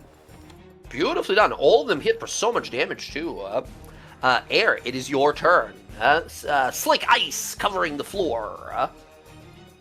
So how does this jump in here work with jump? Like if I spend 10, do I still get like a full 30 to jump out? Yeah, that's the beauty of the jump spell. You just spend 10 and you say, fuck your difficult terrain, I go, and you just fly away. Perfect. Okay, cool. So we're going to, since we're still here, we're not gonna bother leaving just yet. Okay. Instead, we're gonna put a seal on this guy. What? Yep. His fate is sealed. Interdiction. Okay, he's Right. interdicted. It awaits to be activated. You Help feel me a out here, pulse Estes. within the Twilighter. As we swing, not the long sword. We want to swing Twilighter. Oh, there's that 10. I said it was going to be scary when it happens. Bam! That. Oh, you have Devastator on there, by the way, yeah? Which I think shouldn't be, correct? It was the wrong button I clicked. All good. You rolled a 1 on it, so 1 less. That's Okay. Hex and Treachery working together. 9 extra. That's 27. What a fucking overkill. Jesus Christ. You spin the blade around and fully bisect this massive ogre. You feel pressure and resistance as you get to his spinal column, but the power of your strikes just carries through the rest, and it almost peels him fully open. He's like connected at the very edge, so the top just sort of folds open rather than falls and slides off. Horrifying, huh? Brutal I power. like this weapon. Mm-hmm. And then I'm going to spin 10 feet, and we're going to pop. And then you heal yourself over for 2 as well. Yep. No, I didn't smite him. You sorry, what? I didn't smite him. He just had the seal on him. But what happens when he dies? Does the seal not go away? No. The guy that you just killed was the one that you interdicted, correct? Yes, I can move the seal. Like. Oh, you it's can just so move if- them. Yeah. So if you don't burn the seal can move. It's when you burn the seal, then it smites. Okay. And that's when you get the health regeneration. Okay, gotcha. Okay, Air, I believe that is your turn then? Yes. As you hop out of the ice. Very good. Cleo, we go to you now. Seeing air, it's got Rodri's back. Still one Yeti unaccounted for. It's behind the building. I think Cleo's going to cast the spell for the first time ever. She's going to aim right behind the Shaman Yeti, about 40 feet. Okay. Karnak and Chaos, you watch as a spectral mace appears from behind you all, and I'm going to cast Spiritual Weapon as a bonus action. Oh, awesome. Awesome. Here you go, real fast here. Everyone has access to it, but don't move it if you don't control it. Will, there's a little token that we're going to use to represent your spiritual weapon. You can right-click it and choose the multi-sided option, and choose one of the options in there to sort of temporarily represent what this weapon is going to look like. If you find something particularly you would like to use, send it my way and I'll set it up instead. This is a simple little, like, animated weapon that floats around. Just because it's cute and this is the first time I'm casting it, Lollipop's funny, but she only knows one weapon, and that's to the mace. So. Yeah, hell yes. You guys watch as a mighty mace appears behind this person. As a part of this casting, you also get to attack with it. Keep in mind, by the way, Will, in the 2024 edition of the game, Spiritual Weapon is a concentration spell now. They nerfed it a little bit. Yeah, so unfortunately, Bless will drop, unfortunately. Okay. We've not needed it yet. Everyone's been sort of nailing attacks and saves so far without it. So, let's make that attack with it. 10. 10 will miss, unfortunately. Well, I still got my action. Okay. So I'm going to look at that Yeti and just like, no, I still got this. I'm going to cast Sacred Flame at the Yeti. The Shaman or one of the normal ones above you? The Shaman. Okay. The Shaman makes a dex save, gets a not natural 1, but natural 2, fails. Takes 1 point of radiant damage. Singeing it and now surrounding it with this holy hammer. All right. Nice. That's Cleo. Okay. Nice. Spiritual Weapon is ready to fight. Rodri, we go to you now. Oh boy. Rodri, this guy was going to flank you, but then Air flanks him instead. Again, the Yeti turns towards Air, who, they seem to be simple creatures. It looks at you, about to grab you, and then Air shows up and it looks over like, no, I gotta fight this person. Rodri spends his bonus action concentrating, and you see that shattered shell flickers back on for a second as he spends a first level spell slot to get back to his arcane ward. Nice. And then we will... I can't do anything standing next to this thing. Yeah, melee's rough always. And everybody's surrounded the other guy. Okay. Well, I'm probably just going to eat this opportunity attack. What's going to happen? 1, 2... Oh, it's difficult terrain. Yeah, keep in mind, you're center of difficult terrain, which makes this extra rough. I do not want to end my movement next to that barrel. Alright, I think I'm just going to stay put. I will cast a spell at disadvantage, targeting the Shaman with a firebolt. The Shaman? Yeah, go right ahead. Yeah. 9 is close, funny enough, but it does miss. Sure. That is my turn. That's going to be you for now. Regaining the barrier is about all you can do right now. It's a rough situation. We go to the Yetis. Kiara, you hear stomping around the corner, and coming back around and straight towards you is this Yeti. Shit! The only other one is between Rodri and Air. It is going to make 2 attacks. One at Rodri, one at Air. Rodri, this one's for you. Rodri, that's 21. For 11 total points of damage. 6 and 5 cold.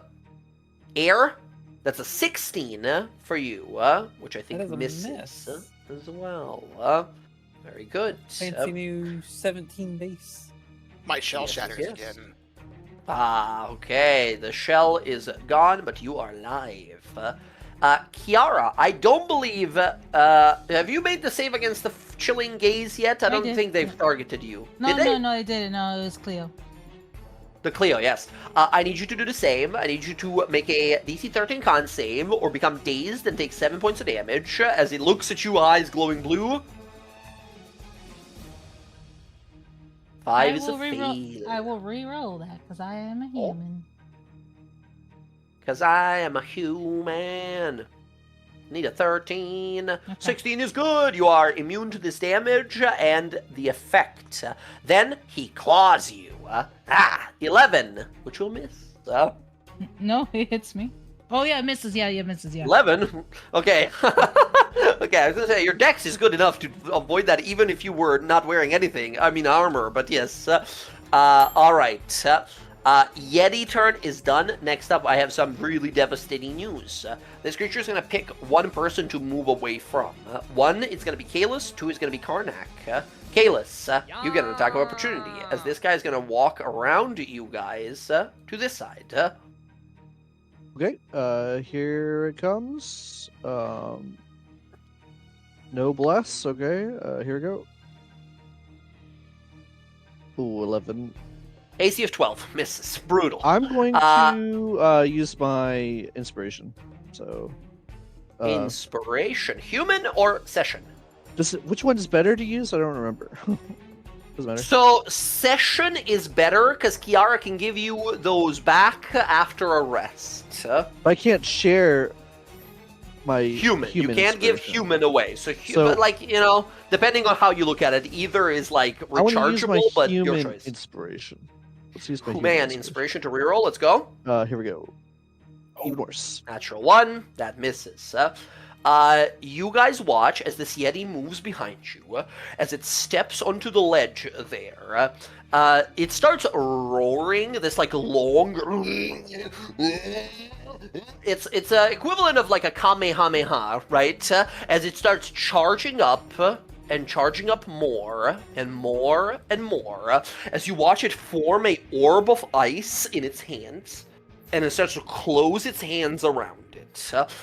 Brilliant cold white light begins to burst in every direction from it, as it pushes its hands forward, and a flash freeze blast in a 60-foot cone blasts past Karnak and Kalis at such violent velocity and power as it casts a 5th level spell known as Cone of Cold.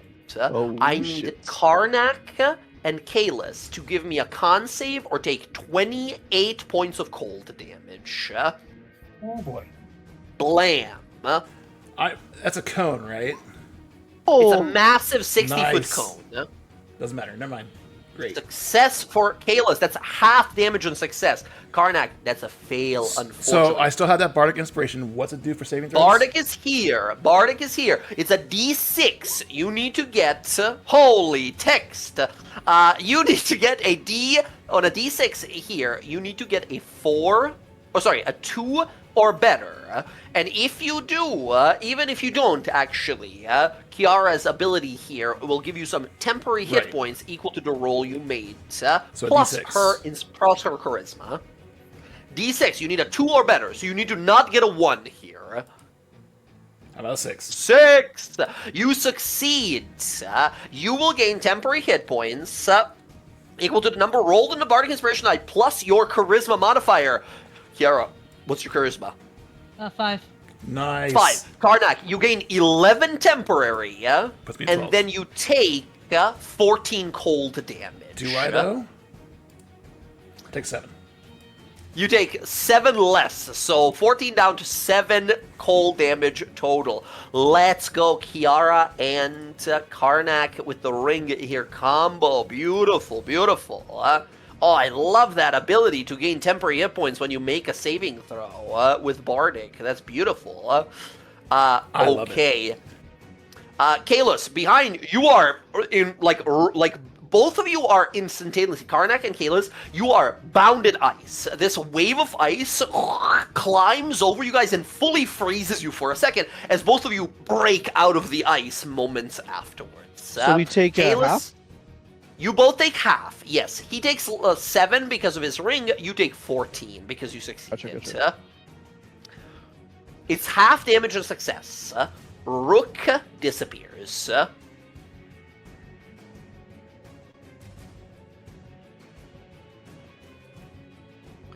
That is... No, he's gone. It's 14 on half. Unless he has resistance, which I don't think Gariant does. Okay. Gariant is gone. Alright. Oh my god. We are without familiars. Well, we have one, but it's really fucked up. Okay. That is the creature's blast first, and then Karnak, it looks to you, who are right there in front of it. It looks around, unsure what to do here. You're still alive. It looks stunned. It is... Yeah, absolutely. In fact, you roar at it and make an attack of opportunity, as he's going to climb and slide down this building and start running the fuck away, yeah? Okay, so the attack of opportunity, that can be a shove, correct? Yes, as long as you're using like a, unarmed, one of your unarmed attacks. He's gonna shove him off the roof. Knock him prone. Amazing. Go ahead and give me that athletics roll. You're trying to beat a 19. You have advantage. Because Reggae, that's gonna he be shoulders my past you. normal inspiration. Normal session inspiration, go ahead. Oh, you son of a bitch. 18. 3 18s in a row. Again, on an inspiration, we use the first roll always because it's one additional roll. Okay, Karnak, you try to shove this guy, but you slip on some of the ice, and he gets away. Okay, he slides down the side of the building with his climbing speed. 20, 30, and then 10 more movement for 40 right over there. I'm going to move his dead homie over here so he can stand there. That is his turn. Oh, sorry. Before he left, Karnak, he's going to make one claw attack against you as you try to grapple him. Karnak, that is a 20. For 8 slashing, it becomes 4, and then roll minus 2d8. One more. I mean, you're gonna get it. It's at least 1 on the last one. So you take no cold damage, 4 slashing, and then he gets away. Kalis, top of initiative. Okay. Actually, no, sorry. He needs to run the other way. My bad. He would have gone from here over here. He ain't getting away. Let's go. But he wants to. Hop it down, and yeah, we're gonna attack this guy. You're 20 feet up. The jump spell allows you to jump, but not necessarily land safely, especially if you're jumping down under your current elevation. I will. So I'll slide down using my climbing speed. Easily with your climbing speed. Hell yeah. And yeah, I'm gonna do my boom and blade thing. No advantage here. Just straight up roll. Here we go. 25 to hit. It's 19, and he's marked with thunder. Ouch. And I will nick attack with the dagger. Here we go. Go. For minimum damage, but it does hit. Minimum damage. Well, you rolled because you have Savage Attacker. You rolled 1, then you rerolled it into a 1 and added 1. All right. 2 points of damage, as quite literally a nick, as you slash slightly against him. And then, I mean, I guess I'll use my bonus action to just kind of move around him, because I want to be on like that side. So just like block him from running block away. Him exactly. Clever. Yep. Okay. Yep. You're not leaving. Just make sounds at you, Kalis. That's your turn. Kiara, we go to you. Okay, I'm going to Big throw this dude in front oil of you. in this. I'm gonna throw this oil at this fucking Yeti's face. It's a bucket of oil. He cannot dodge it. You splash him and he's covered in oil. I was trying to get his eyes mostly. Oh, okay. I'll say he's gonna be coated no matter what, but to target his eyes, to blind him, You can make me a because you're not proficient with improvised attacks.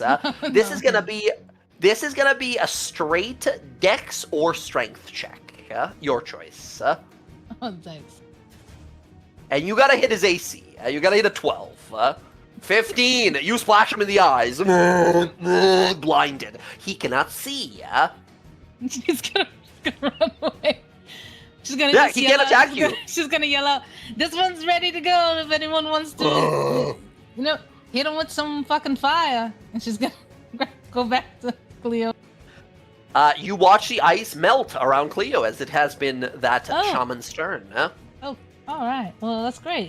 Cleo, you didn't die. That's great. I'm gonna fill up another bucket. She doesn't have enough movement to go anywhere else. We get a little like Oh. Yeti language subtitle. He's like, "What is this? What the fuck is this thing? What the fuck?" He's just confused and just stunned.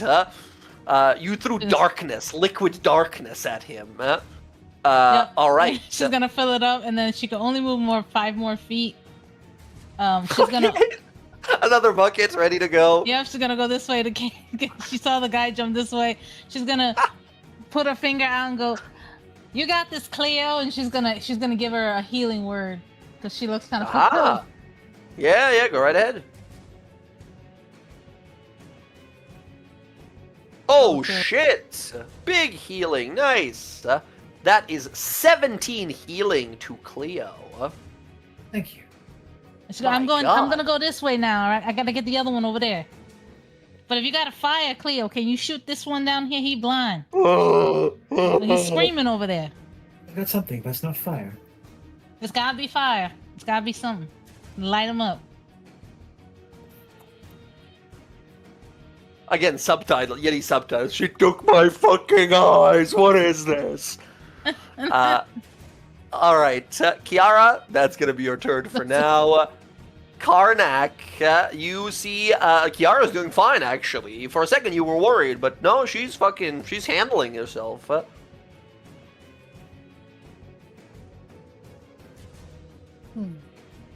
I gave him the Diddy special. Oh no, we're not calling it that. Wow. Otherwise, I can't let you use this move ever again. All right. How about the special case? The case special. Oh no. All right, Karnak, take it away. Karnak is gonna jump from here to over here. It's 30 feet. Okay, keep in mind, you're jumping down.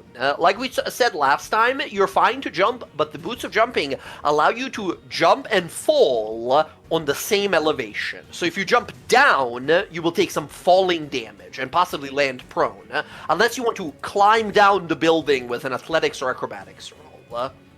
No, he'll jump. He has no time for Okay, that. you jump. I need you to make a dexterity saving throw as you hit the ground to see if you land prone. Oh my god, you're kidding me. You are not level 2 barbarian yet, right? So no danger sense, no advantage. So that is a fail. You land prone and take half of this because it's bludgeoning. You take 3 points of damage. Okay, I'm actually into my hit points now. Okay. He still has 10 feet of movement. So can he get Yeah, up that with was 10 feet of movement, so you still have the less... You spent 10 feet of your movement, Oh, right. so Sweet. So, yes, you can easily get up after that. Excellent. And then I think I can get a line on this if I throw it correctly from here to this way.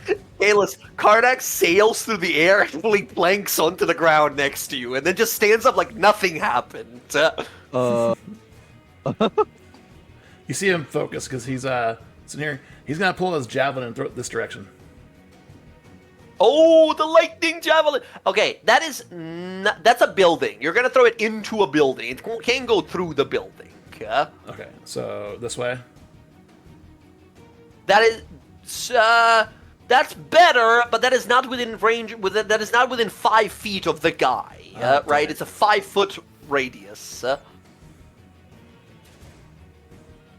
right. It's not. You need a more open battlefield for the javelin. Yeah. All right. She's got Cleo over there. They have fire.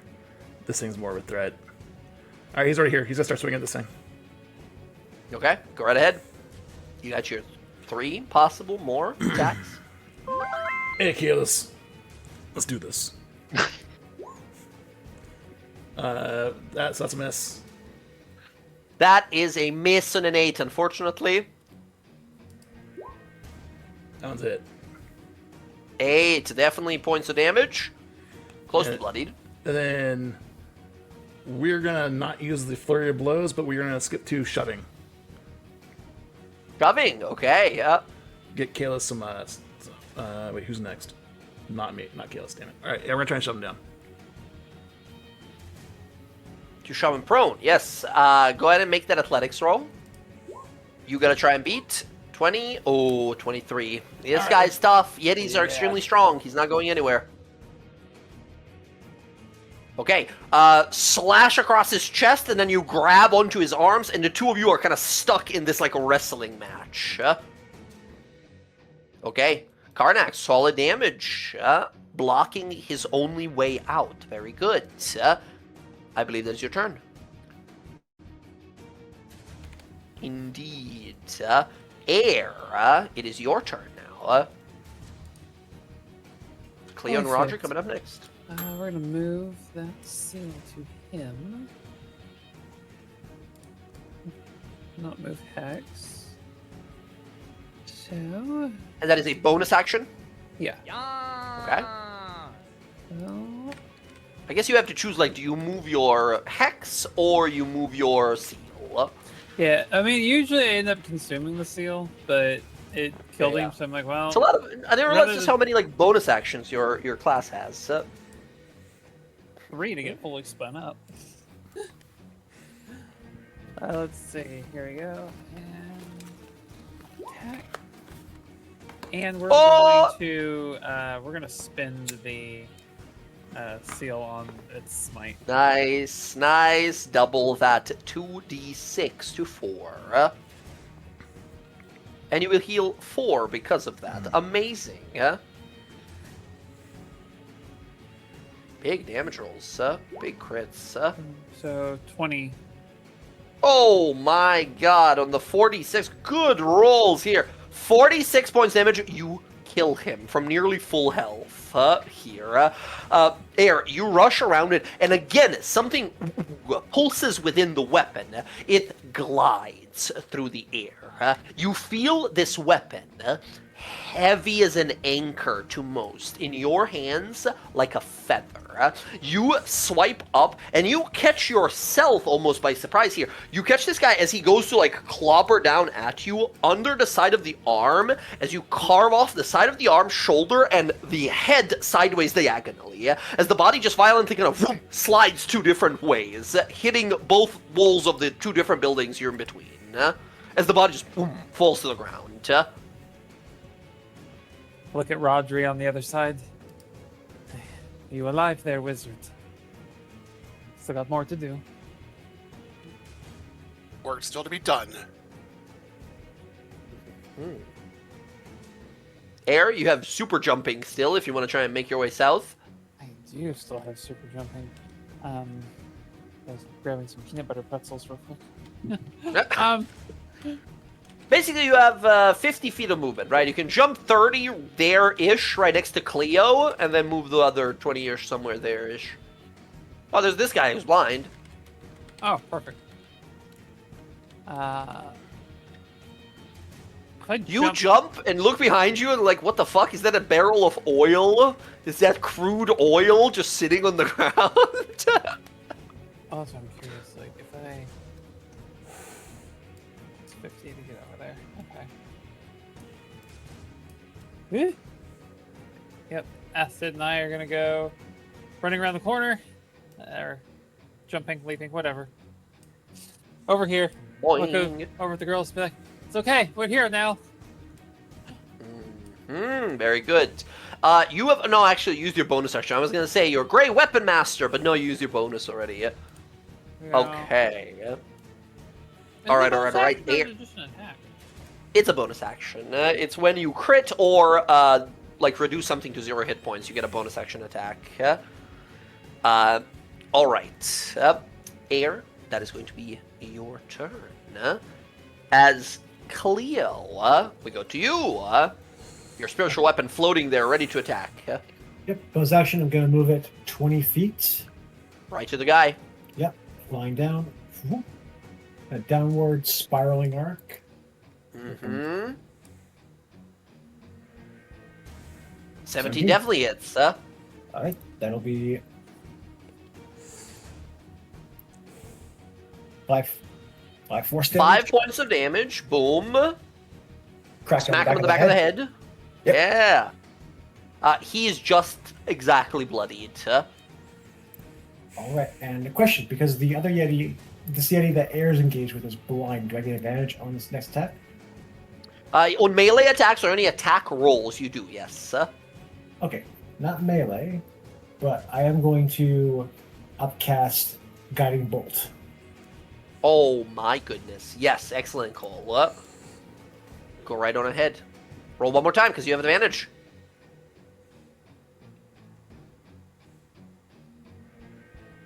15. 50 hits. What level is this? Level 2. Oh my! What the fuck? Will! You rolled 4 6s and a 3. Good God! 27 fucking points. She's bloodied immediately from full health. He goes, what the fuck, darkness? And then gets blasted through the side of his chest with like a radiant beam from your hand, which also, if he shakes off the blindness, will make next attack also have advantage. Oh my God! Beautifully done. Beautifully done. Yep, Cleo's gonna stay put. That's gonna be her turn. Holy shit. Nicely done. Actually- Rodri. Oh, Actually, she's gonna think those boys are in trouble. Air can handle herself, and so can Kiara. So she's gonna think those boys are in trouble. So she's gonna move 5, 10, 15, 20, 25, 30. yeah. Start making where you hear a battle going on over there. Okay, excellent. Rodri, it's your turn.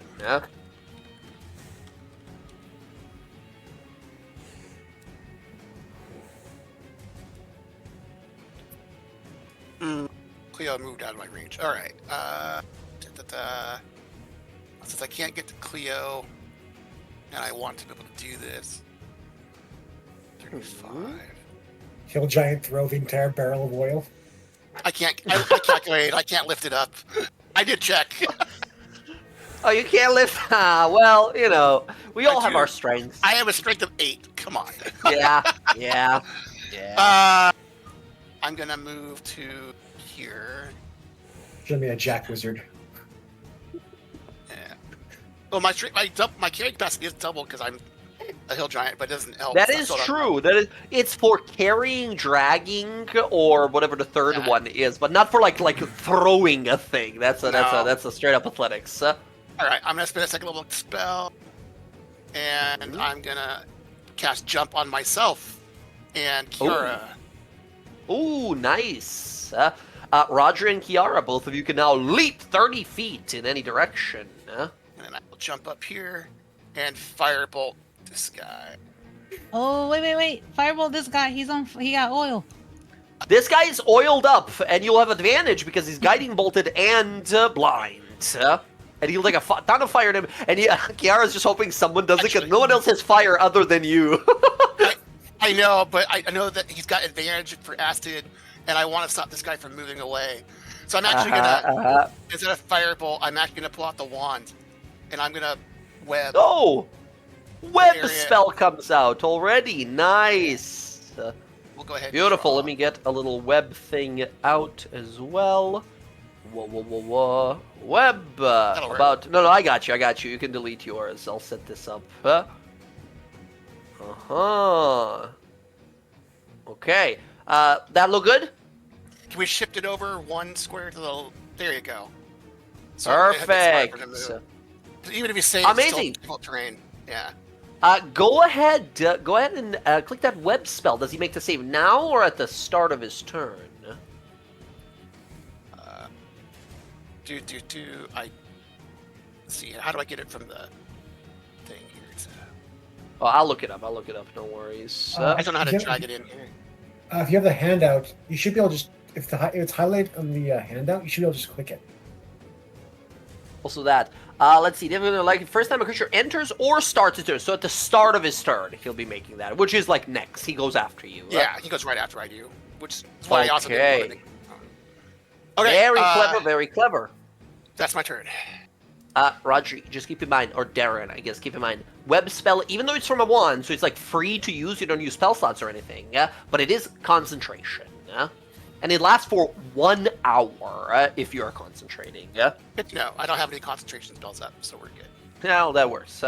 Okay, excellent. We go to the one remaining Yeti. He will blindly swing at Air twice. Air, this guy makes 2 disadvantage attacks against you. 1, 2. 12 at best. No chance. Okay, next one up, the Yeti Shaman starts his turn in a web. It needs to make a dex save. Dex save is 11. Fails and is restrained, which means all attacks against him will be disadvantage.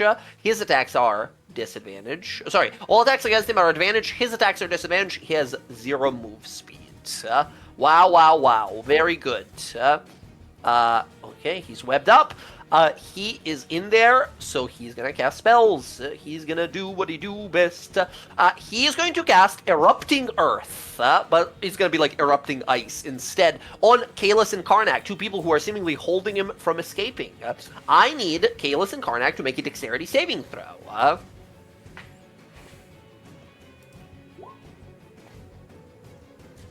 Both of you succeed, and will take half of this damage. Good God. On a 3d12, that's a 32. Kalis and Karnak, you guys take 16 damage each, as he, restrained by webs, can't really move. Mutters something under his breath, stomps his foot onto the ground, and ice, boom, boom, boom, boom, spikes of ice emerge all across the area that you guys are standing on. I assume that was cold that damage. Was 4 away from max. No, that was piercing. Sorry, not piercing, but that was bludgeoning damage. So it's half. So it is half for you. 16, Yes. 8 minus 5. I take 3. Right, because you double it. Wait, 16, 8, 5? What? It's 32 to 16 and Not 16 cold. to 8. Right, not cold. It's not cold. It's not cold 8 damage. I'm flavoring it as it looks like cold, but it's just the giant icicles fucking bursting out of the ground. Okay, that is the shot. And then he claws one of you guys with disadvantage. Kalis, you look low. He's gonna kill you with disadvantage. 9. Oh, my God. Okay. He tries to go for you, and the webs pull back as the claw stops just in front of your face. Riposte. And then riposte attack. Let's do it. Reaction stab. Here we You go. have advantage because he's restrained. 18. 18 hits. That is 20 points of damage. He's well and bloodied. It's now your turn. Yeah, we're gonna do that again. Booming blades, the whole shindig. Here we go. 25 to hit. Hits 26 points of damage. Kalis, how do you kill the shaman? Restrained in webs, summoning forth this horrible magic, about to stomp his foot again to summon one more of those waves of icicles. As his foot goes up and he's about to cast a spell, how do you kill him? He kind of like winces as like these like ice shards like go through his like legs, and then he like looks up, and then his eyes kind of glow, and then he just grits his teeth, and then he like launches up. His knee climbs up and just slices off his head. Ooh, beautiful. Kalis, movement and nick attack still available, but there's a giant thing of webs. Rodri, seeing that one is dealt with, you can drop concentration at any point. You don't have to wait for your turn. Concentration stops whenever you decide. I will drop it immediately. Okay. Webs disappear. Okay, sick. Let me move this over here. Yeah, so Kalis will take his movement over here. And I'm going to just bonus action hide right there. Bonus action, hit the wall, wall against your back. Go ahead and give me that stealth. 28. 28. Oh my goodness. This thing is blind. He has oil in his eyes. He has no fucking clue where you are. Alright, incredible. Kalis, stealth away. Kiara, your turn. Coated in oil. Another bucket in your hand. What do you do? I know, and I don't got no damn fire, but what I do, I see some stones around here. Can I pick up 2 stones to try to do like... you not have a torch from like your adventurer's pack or whatever pack you I have? have an entertainer's pack. That doesn't have anything Hold on. like that. Does it not Does it come not with have a a firework torch? in it? Does it have a firework? How do you survive? How are entertainers surviving out here? Musical instrument, 2 costumes, mirror, perfume, travel clothes. Oh no, you that's don't all even I have a got. torch. Okay. Alright. Do your thing. But I do got a jade statue stone giant, and I'm gonna look That's for some right. rocks here, and I'm gonna try to run up here, and I'm gonna try to ignite him with these damn rocks. I'm gonna make something smart. I don't give a shit what it is, because none of you motherfuckers want to use no damn fucking fire. I'm gonna try to we make don't some have fire. fire. A lot of people have We're in fire. the middle of the fucking tundra. How the fuck y'all don't got no damn fire? In their defense, you don't either. Kiara, I was go ahead and give gonna me. Kiara, go ahead and give me a survival roll as you use the statue and some stones to just like click it a few times, see if any fire shows up. This is a DC 10 to make fire. I'm gonna re-roll that. 7. Okay. Oh damn. 7. No fire. Jade is not a flammable material. It is not igniting at all. Air kind of like ducks under this thing, swinging at her. She looks at Kiara. You need flint and steel. What are you doing? You worry about what the hell you doing over there, all right? You have a bonus This is action. so funny. I will let you have my inspiration if it's allowed. So She already used that. You can't Oh, use okay. double inspiration in a single rule, unfortunately. Yeah. I wanted to get this, Jay. I know. Game says no, unfortunately. Kiara, bonus action, anything? Bonus action. Let's see here. No, I'm not gonna use my bonus action. I don't think anyone. Oh, I can't see Kalis, so I can't heal him. So Yeah, he's on the other side. Well, remember, if they can hear you, or For a see healing you, word? they get inspiration. Oh, healing word? No, I thought inspiration. Never mind. then no. And Okay. She's gonna stay right there Kiara? with her damn bucket. She's gonna stay right there with the bucket. That's it. My eyes, my fucking eyes. Just Yetis for screen, cut subtitles at the bottom. Karnak, your turn. Can The ones are gone. Karnak Only one hear? guy left. Can Karnak hear Kiara complaining about no fire? People not having fire? I think so. Maybe. He goes run around the corner with his flint and steel because he has a tinder box on him. And Okay. he'll jump to get there so he can get up this movement and still take his action. Okay. Okay, I hope this works. Survival. It's not. You don't need to. If you have a flint and steel, that just works, right? Yeah, it the just works. improvised was survival roll, but you light it up, and a little There you go, ember Kiara. flies out, touches the Yeti, and the Yeti, who has 20 pounds of oils, a little less probably from all the swinging around, takes 80 points of fire damage. A massive flame erupts as it just continues to scream horrifying panic in its voice as it rushes forward, bumps into air, runs back, bumps into Karnak, doesn't have anywhere to go, tries to claw against the building, and just slowly melts down and away as it dies. Truly the most horrifying death we've had so far. As Well, this why battle, didn't we start out with that? Well, you know what? She's taking the bucket. I ain't gonna say no my damn thing. I fucking been telling you to just light him up It with was a damn good fire. idea. I was just curious why we didn't start with it. Primarily Why? because none of us have anything to do what you want us to do. Well, As you know what? you I'm gonna get me a guys- damn torch next time. Maybe As you got, you just gotta imagine it. You gotta create it with your ability. As you guys look around, like, what the fuck happened here? You see a bunch of these like glass blades running out. You see the mayor stepping on out, looking stunned, and then a look of relief and hope in his eyes. You see Elro, Aldatuar, who looks at you and says, Moradin spirit, you've come back. At the time we needed you the most. You're cured, that's good, but something horrible has happened. These Yetis, they took away, maybe 10, 20 people by what our count so far. They killed some, but took alive most. I need to find the people of my village, but I am not sure where to start looking.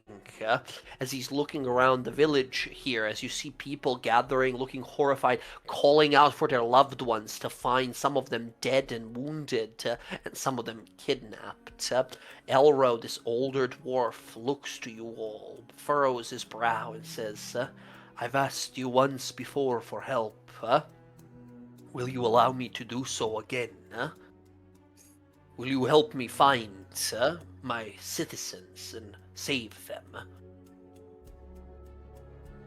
Do we get to kill the thing that took them? You get to kill as much as I'm as in. many of them as you can find, and I will make sure that the diarchy hears of your bravery and rewards you plenty with coin. I'll help, but I don't want to be a hero. Gonna look surprised by that. Well, whatever works for you, as long as we save the folk. What He looks direction down. did the guy go? He looks down. Is that 60 pounds of crude oil?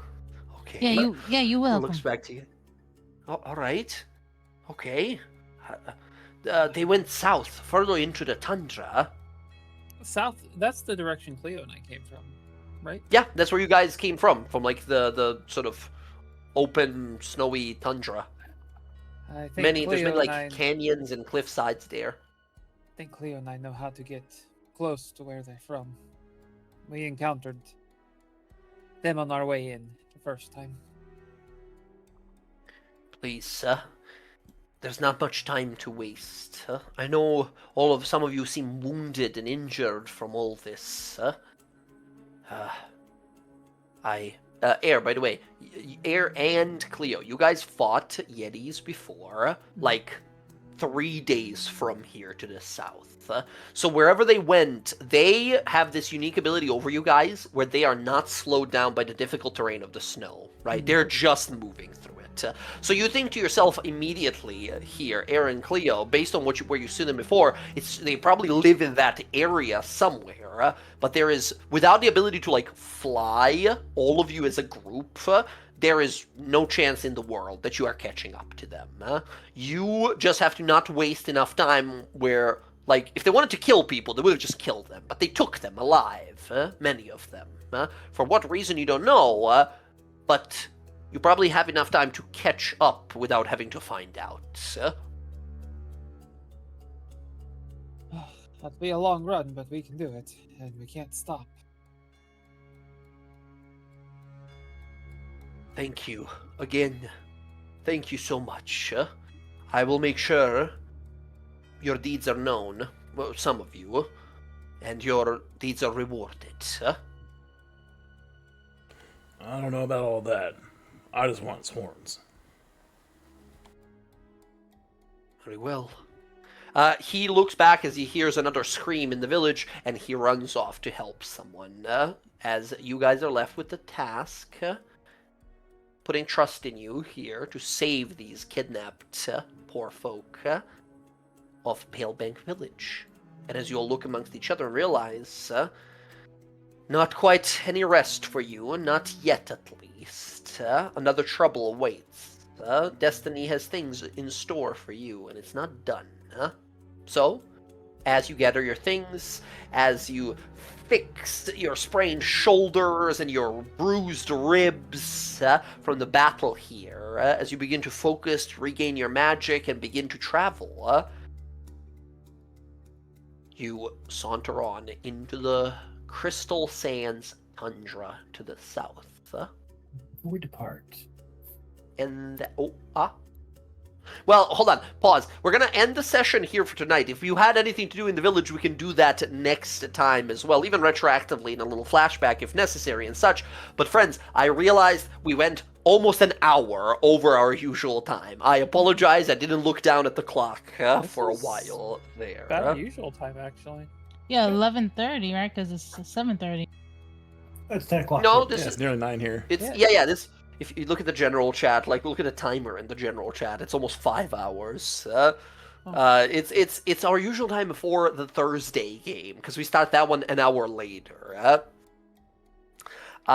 Okay, friends, that is where we're going to pause for tonight. Beautifully done in the combat there. We are going after some Yetis. We know now they're weak to fire, but we also know they are, as these people know them here, snow devils. They can hide in the snow unseen entirely. They can camouflage themselves really well. They have those paralyzing gazes that they stare at you, those chilling gazes.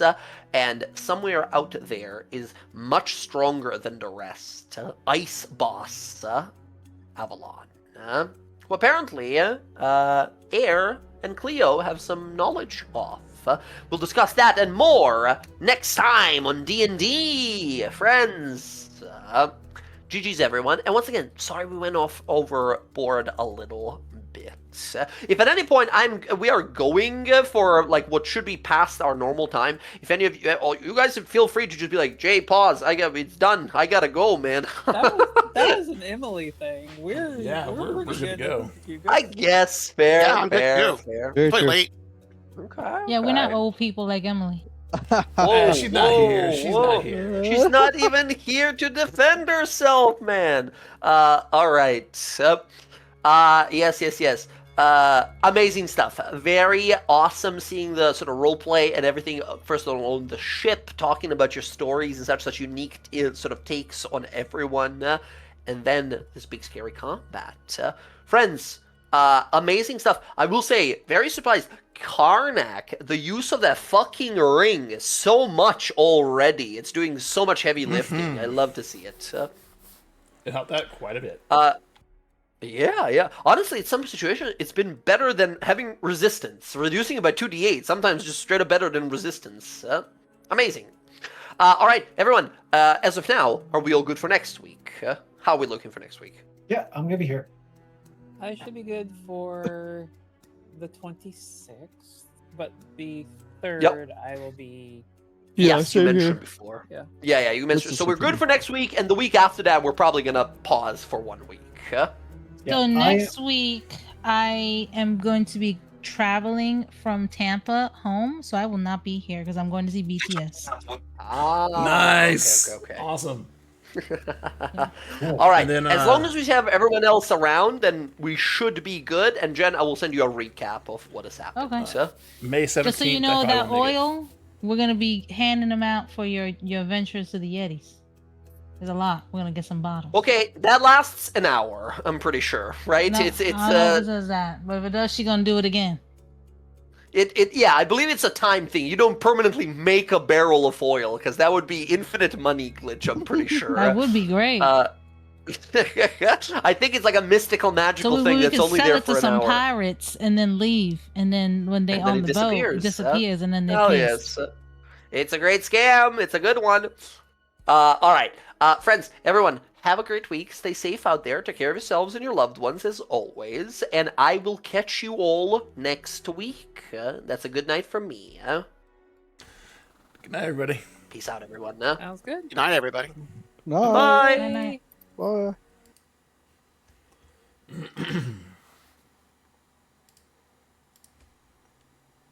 Okay, everyone. That was our Graying Wildlands campaign, session 6. That was a lot of fun. I enjoyed that immensely. I always like combat with Karnak. I enjoy the heck out of Karnak. It's ridiculous how much I enjoy Karnak. He's an idiot. I love it. Let's see who's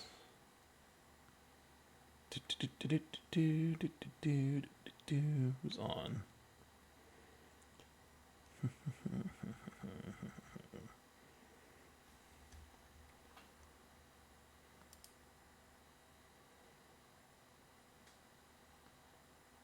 Okay, I'm just gonna here after spawn. Actually, I gotta work tomorrow, and I hope you all had a great weekend and have a great week. Don't let Monday get to you. Thank you, Zero. Thanks, partner. I appreciate you. Ugh. Let's see what the spawn is. Maybe another event spawn? Maybe?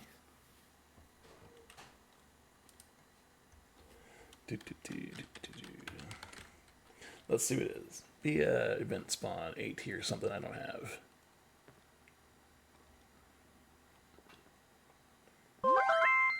Nope. But do I have it? Yep. Darn it. Pokey catch. Magnet ball. It is an event mon. Excellent, excellent. Hopefully we see some shinies. That'd be cool. I've yet to get a vent spawn shiny. That'd be nice.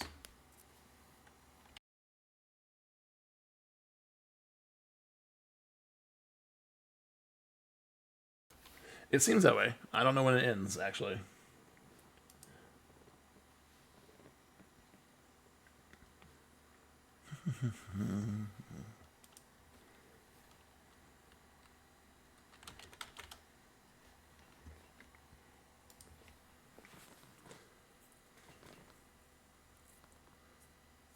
Good luck, Insta.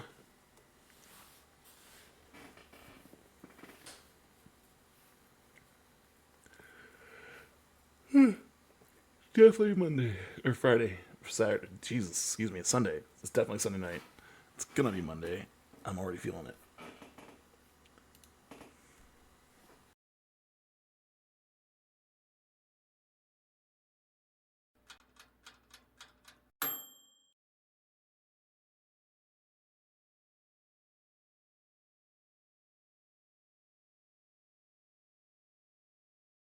Let's see who gets it. Yeah. All of us got it. Nice. Congratulations, everybody. All right, that's it for me. And I hope you all have a great Monday and a great rest of your week. Thanks for hanging out. Love you all. I will see you next time. Thursday night games are on hiatus, so I'll be back on Sunday. I would say I'll try to play some games during the week, but I've just been so busy. It's been ridiculous. So I'll probably just see you Sunday. All right, take it easy.